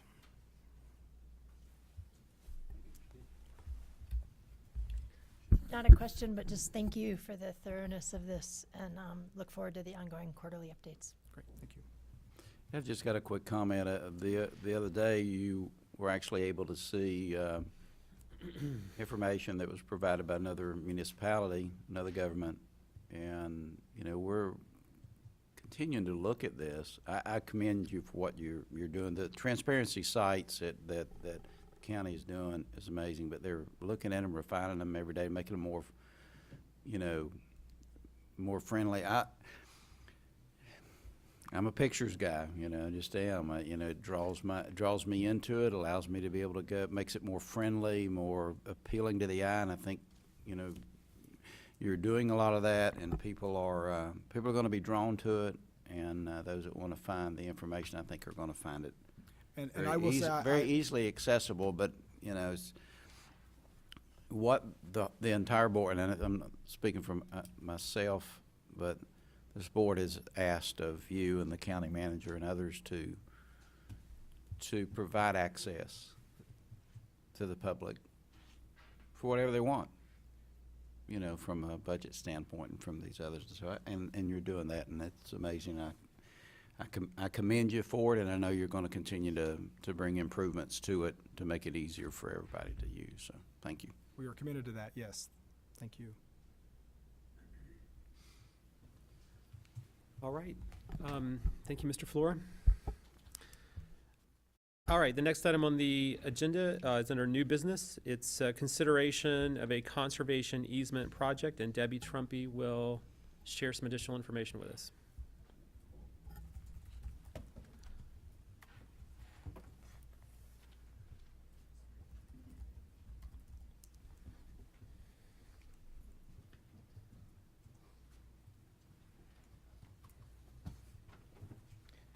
Mr. Chairman, members of the board, the Buncombe County Agricultural Advisory Board recommended funding transaction costs for a conservation easement on the Martin Farm at their September 19th meeting. The requested funds have already been budgeted for an easement that cannot be completed, and we are simply asking to transfer funds from that project to the Martin easement project. The request is for $35,000 for transaction costs to complete the easement on 44 acres of farm and forest land. This property has been in the Martin family for 100 years. Ron and Ray Martin were raised on the property and have a love of the land that was passed down from their parents and grandparents. The property contains special native plants, and the Martins have been working to remove invasive species. The Martins are willing to donate the full value of the easement, estimated at $310,700, and are only asking that the county pay transaction costs. The $35,000 that is being requested for those costs has been allocated for transaction costs to complete an easement on the Tony Lewis farm. Mr. Lewis passed away, and his family is no longer interested in moving forward with the easement. We're asking for approval to transfer the $35,000 from the Lewis easement to the Martin easement. I'd be happy to answer any questions you have at this point. Any initial questions? I have one. Go ahead. The $310,000, is that money they're going to receive, or? No, that's the value, estimated value of the easement itself, and they want to donate the full value. So the way the value of an easement is determined is there are two appraisals. One appraisal is at the present use value as farmland. The second is the value, market value, if it were a developable land. And the difference between those two appraisals is the easement value.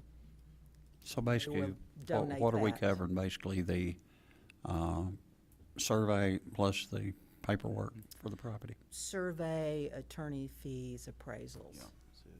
And some miscellaneous costs are in those But it's transactions. just, we're just moving money. We're not utilizing any other money. Exactly, we're not asking for any new money. Okay, thank you. I'd like to make a motion to approve. I'll second it. All right, there's a motion and a second. We will take public comment on the proposal. Mr. Yelton, you may, and then Mr. Rice, you may follow.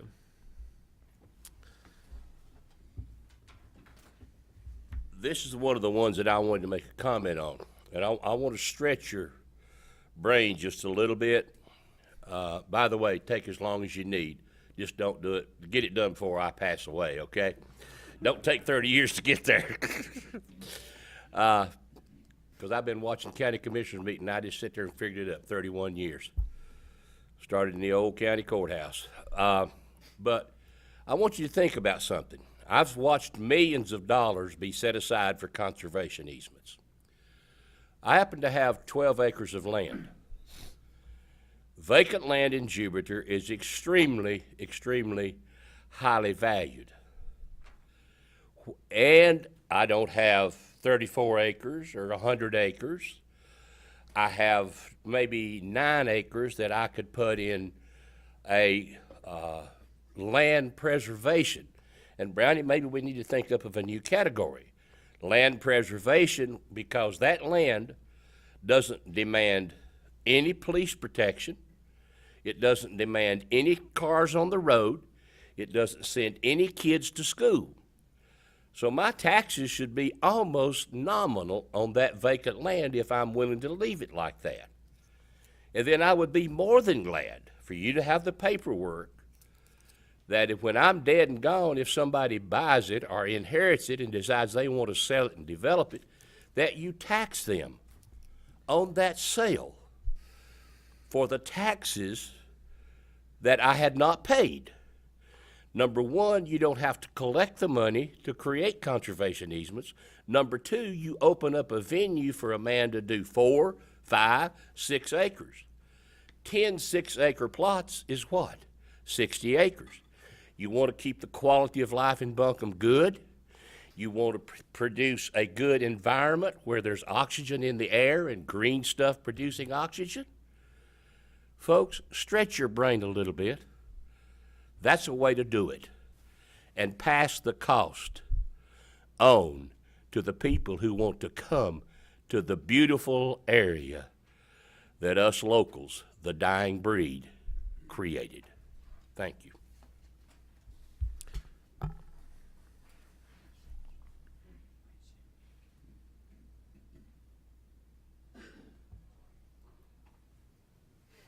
Thank you, Mr. Chairman, members of the board. You're getting a good education tonight, ain't you? Huh? Okay. If you don't, I'm gonna give you some more, okay? One thing that concerns me, $35,000, 44 acres. That's a lot of money. Now, Chemtronics, I want to give you a heads up. I've been on that sport for about over 3 years now, I believe. The Chemtronics site is fixing to come to you for 500 acres to go into conservancy, okay? 500 out of 1,000 acres.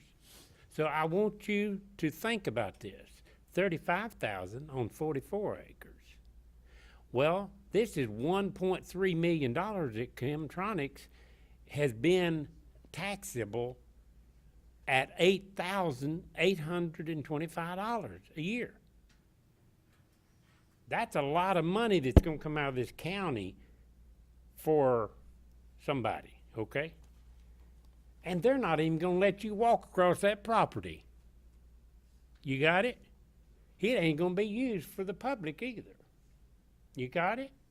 If you don't, you're going to get it because I'm telling you the truth. I got it on video. If you don't believe me. Now, $8,824.95, that's a lot of money off of this piece of property out there.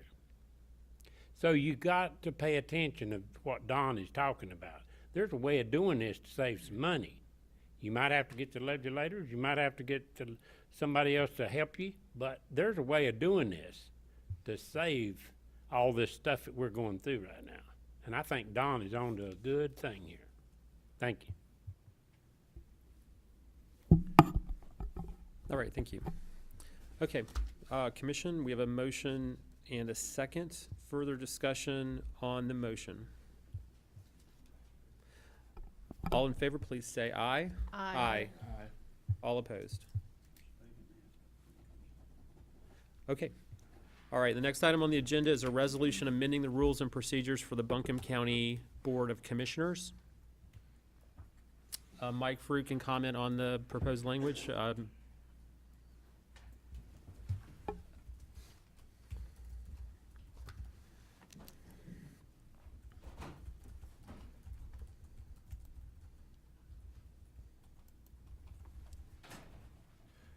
Mr. Chairman, Commissioners,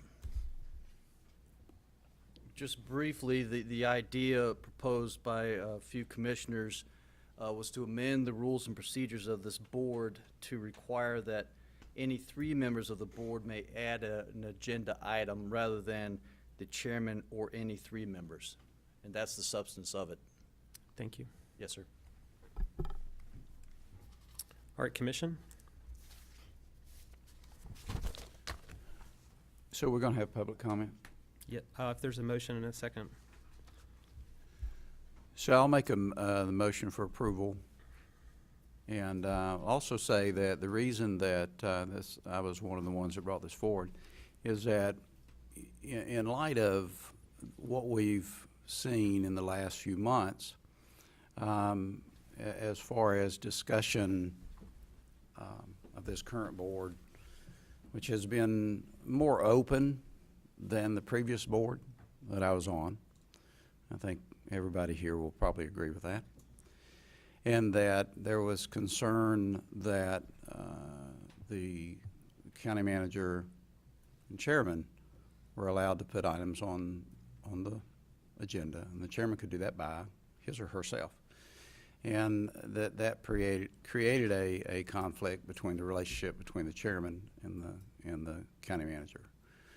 By making and remember that when there was 5 commissioners, any 2 commissioners could put something on the agenda. And when the legislature changed it to a 7-member board with 3 districts, 2 per district, plus a chair, that went to 3 in the rules. So that is not being changed. All that is being done is that the chairman would not have the authority to put something by his or herself on the agenda. And there are advantages and disadvantages to that. I think if you're sitting in the chairperson's seat, I think there are more advantages to not being able to do that. Because it does not put you in a position to where individuals or groups could put undue pressure on you. It returns the pressure's not the right word, but the responsibility to 3 commissioners to bring the conversation forward. Would not limit conversation because anyone at any time can, during the discussion, can speak to matters. And you've seen some of that, tonight. So. And I think that there might be more discussion on my part, but I doubt it. But that's the intent. it was brought forward, 3 commissioners, and I'll thank 2 commissioners to my left, Ms. Frost and Mr. Whiteside, for allowing this to go on the agenda tonight. All right, so there's a motion, and there's a second. All right, I'll open it up to public comment. Mr. Morgan first, Yelton, you can go second, and then you can go third.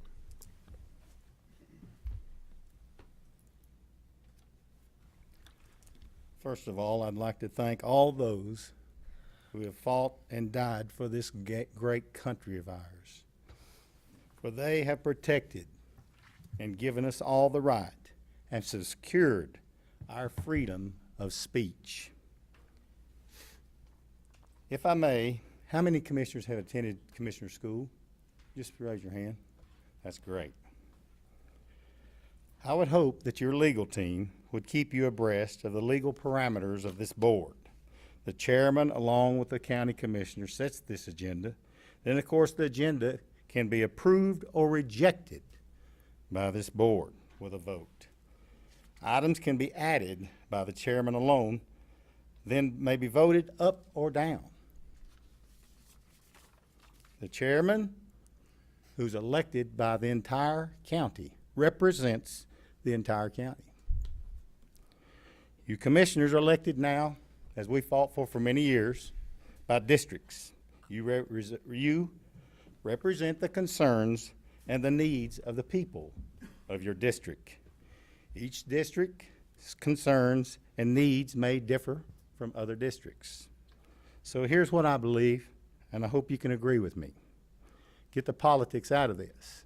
I sure don't agree with Brownie all the time. I believe that any one commissioner, anyone, because that's the way it was done a long time ago, any one commissioner should have the right to introduce any item to the agenda. It would be up to the entire board to vote up or down on the introduced item. This is what I believe is the proper way a governing body works. Thank you. All right, thank you. Mr. Yelton.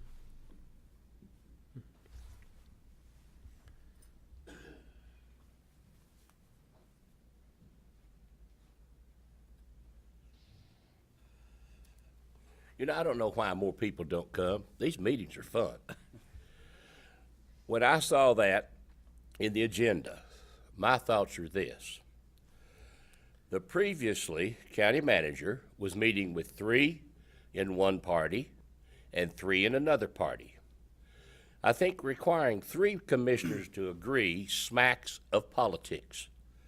And I'm going to tell you, folks, I've been both a Democrat and Republican. Parties ain't going to solve the problem. And I think that it should be 2 commissioners. Any 2 commissioners that wants to put an item on the agenda, it goes on the agenda. There's not 3 of you back there in the back saying you want this on the agenda. If 2 of you want it on the agenda, and Brownie, that includes you, all you got to do is convince 1. Same thing with the others. Then it's put on the agenda, and it's debated right out here in front of we the people. There's been too much going on back there where these 3 get together and these 3 get together. That has got to stop. And Brownie, as long as you let the public comment on everything that's voted on, that needs to be added into your procedures. And I want to make a suggestion to you, because that means the people that want to comment on what's on the agenda, they've got to look at the agenda, right? And they know what they're talking about when they get here, right? And they know what they're going to say when they get here. And you make all public comment wait till the last, and they have to sit here and see what you go through to make their comment, because they don't know when it's going to be made. I'm sick and tired of seeing this whole room filled, and the minute they run their mouth, out the door they go. Now, I've got to leave tonight for a couple of reasons. I'm deaf, and I haven't heard half what's been said tonight because I got a plugged up head. And I got to take Mike home. So I'm not leaving because I'm mad at you. I enjoy coming. And Brownie, you know I've told you. Keep letting the public speak on everything that's voted on and change that in your agenda. You'll get out of here quicker, and you won't have to put up with all the crap you put up with. Thank you very much.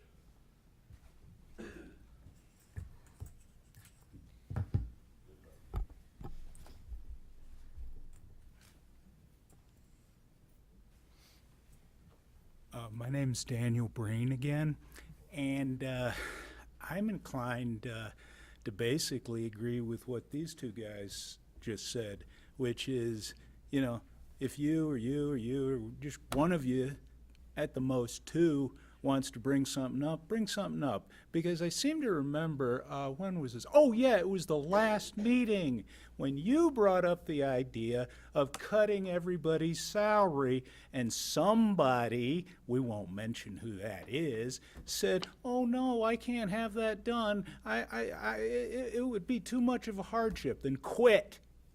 If it's too much of a hardship, quit.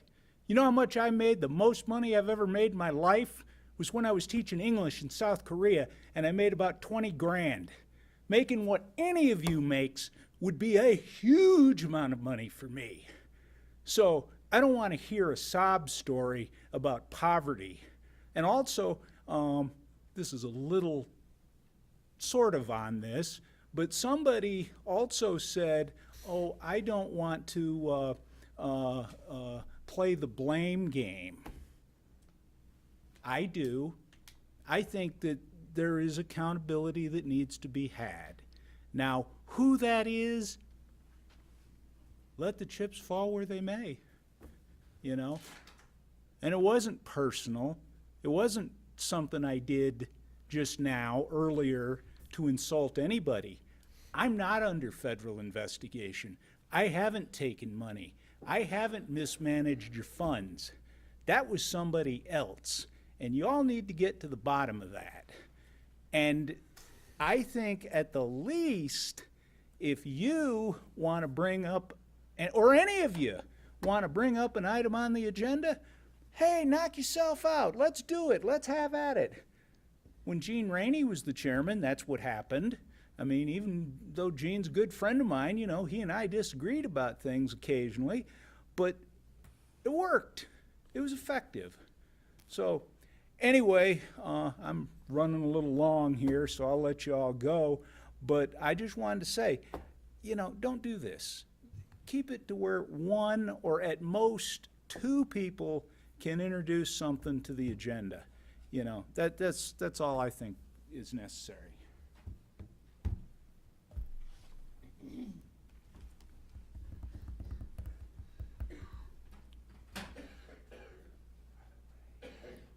I think it's unanimous. The public agrees that everyone should be allowed to put something on the agenda that wants to, because what you put on the agenda is based on input you get from the citizens, from the public, and you're putting a muzzle on us by limiting the number of board members to 3 that can agree on an agenda item. So I concur with the rest of the public that has spoken tonight that we do need to change that. And I would also like to ask you to add the general statute, the North Carolina state law, that establishes what your job is to your policies and procedures. It's not unusual to have general statutes in that policy manual because you're an oversight board, and just like Mr. Rice said earlier, the top of that organization chart is the citizens, and then comes the commission underneath it. Then the county commission, then the county manager, whom you direct through your policies and procedures, is next on that rung. Nowhere does it say in that job description that you are to defend the people who work for you, as stated earlier by one of the commissioners. Your job is to defend the public, to protect the citizens, to ensure that your policies and procedures are working for the county and not for the citizens of the county, and not for your own benefit. Thank you so much. All right, thank you. Any, all right, Mr. Rice.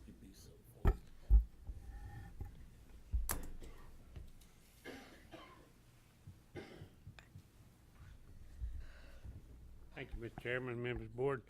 I agree with these folks too on how to get this thing to the table. I've got plenty of videos to show just how much time was spent in the back room for years when it should have been out here. I would go a little farther and say, I want to thank y'all for the transparency. I want to thank you for what you're already doing, because you have done a lot of good things. This is another piece, and you'll get through it. But we just need a way to talk. And I think Don has a good idea. I really do, having public comment last, because a lot of people would leave before they got to the end of these sessions me and him stays for. But I'm pretty tough. I want to say my piece sometimes, and I'll wait 4 hours if you want to wait on me, because I'm going to video it so everybody else can hear it. People does need to hear this, and I know it's boring sometimes for y'all, but still, as a servant, you know, I'm a servant. I help a lot of people, and I do a lot of things for people. And you know, I don't get paid for it, but that's okay. I get a lot of pleasure out of it for the right reasons, because that's what it ought to be about. But thanking you for what you've already done is the biggest thing for me, because I think we're going to get through this piece of it, because we do need to hear from the public, and I ain't the only public here. So if I get up here 4 or 5 times, I'm still not the only one here. Thank you. All right, thank you. Anyone else? All right, bring it back to the commission. Further discussion? I have a question for Attorney Frew. Is there anything that we should be aware of in the general statutes that might impact the number of commissioners who would be required to add an agenda item? I know we have, based on the cited statute, I know we have the ability to adopt our own rules and procedures, but I just wonder if there's anything else you would flag. No, not at all. I mean, Okay. that's the limit of it. I mean, it's based on Robert's rules. That's just loosely based, but the commission, any board can make rules to fit it. Really, the whole Robert's rules wouldn't be too cumbersome for a small body like this, but the rule is simply that the board can make such rules as it deems in its best interest to govern. Thanks for clarifying. Sure. All right, further discussion? The people in here, I've been here going on 5 years, and it has taken 3 commissioners, since there's been 7 commissioners, to be able to put something on the agenda. And we have worked that the best we could. I put stuff on, other people's put stuff on. And Joe was right with his presentation. If one person can just do it by itself, there's 7 of us now. And yeah, we do have districts, and we do want to listen to the people. But I don't mind being 3 of us doing it for the people in my district. I'll go find 2 more if the idea is good to be able to do it with.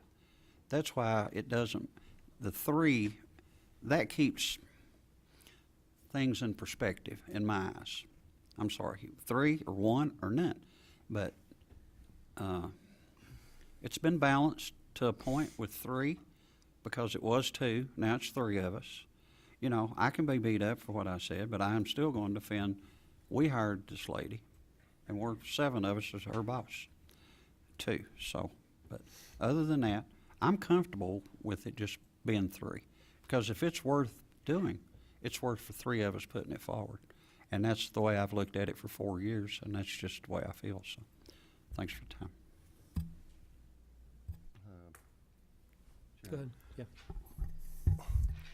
I also support this, because if you look at this, we got someone from District 1, 2, and 3 that brought this up. It wasn't 3 of one party or from one district, so I'm in total support of it too, with having District 1, 2, 3 all involved in this. I'd like to say, to me, it doesn't have anything to do with individuals now, past.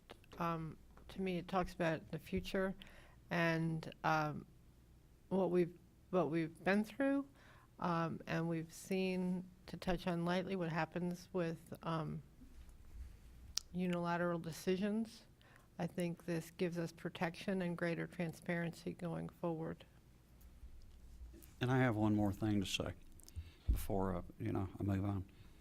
We do still have the three meeting, but it's not 3 Republicans and 3 Democrats. Right. It is now where a Republican has to be in the room with the Democrats, and the Democrat has to be in the room with the Republicans. So it's not like the county manager's talking to the Democrats and then coming and talking to the Republicans. That deal is gone. I mean, you know, the transparency's working in that area too, so sorry that I had to jump back in, but I had to bring that forward. And I agree too. I was one of the ones who sponsored this for 3 to do this. And one of the things too, we need to clear up about districts.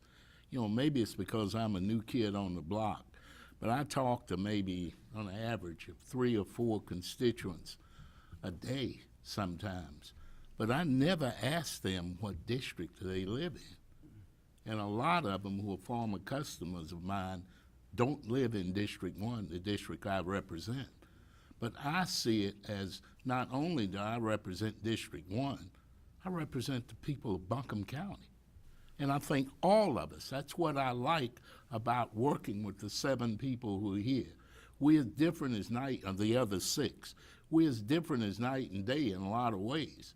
But it's one thing that we all believe in, and that is representing the people of our county. And that's what I think is the most important part. And I don't see where it's a problem that we have 3 of us to go along with it, because, you know, to put something on the table, I've gone along with some issues and I'm sort of lukewarm about them, but I do believe they need to be discussed and we need to bring it before the people. And, you know, that's why I think we need the 3 rather than 2 or 1. And let's face it, 1 got us in the situation that we're in now.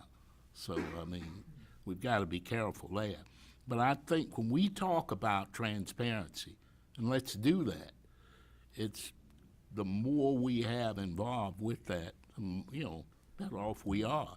And it's not like that 1 or 2 of us only listen to the public. We all do. I wanted to add to what Al said. You know, we do come from all different backgrounds. We look at things, you know, differently, and that's a good thing.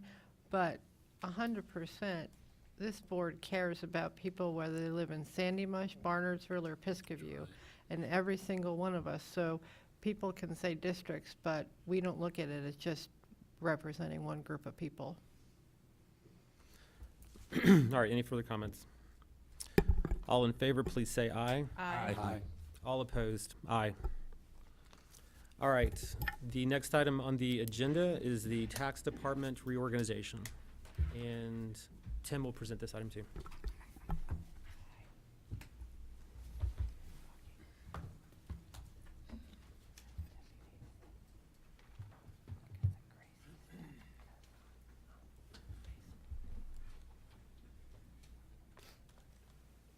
Sorry, you have to hear from me twice tonight. I know that's not the...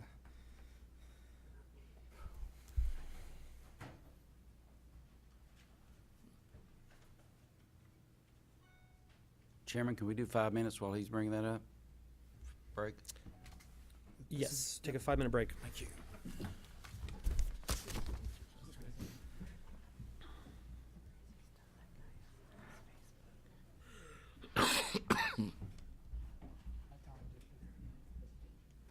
Just need to get up, walk.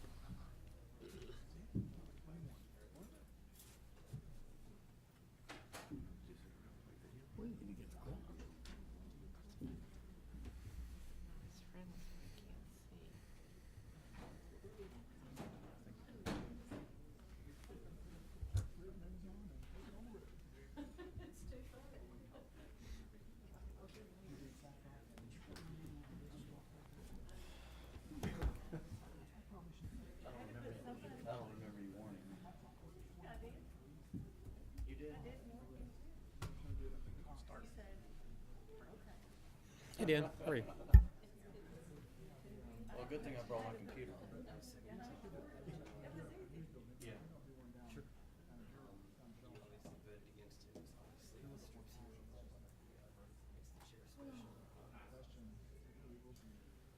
would say,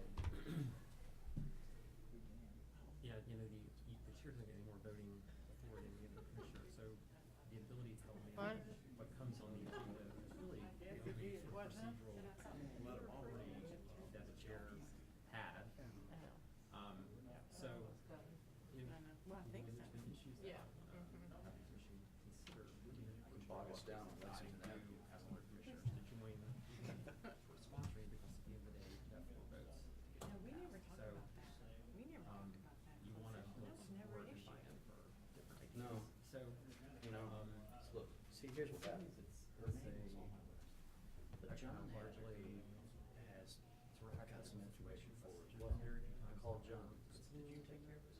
Just reply yes to this.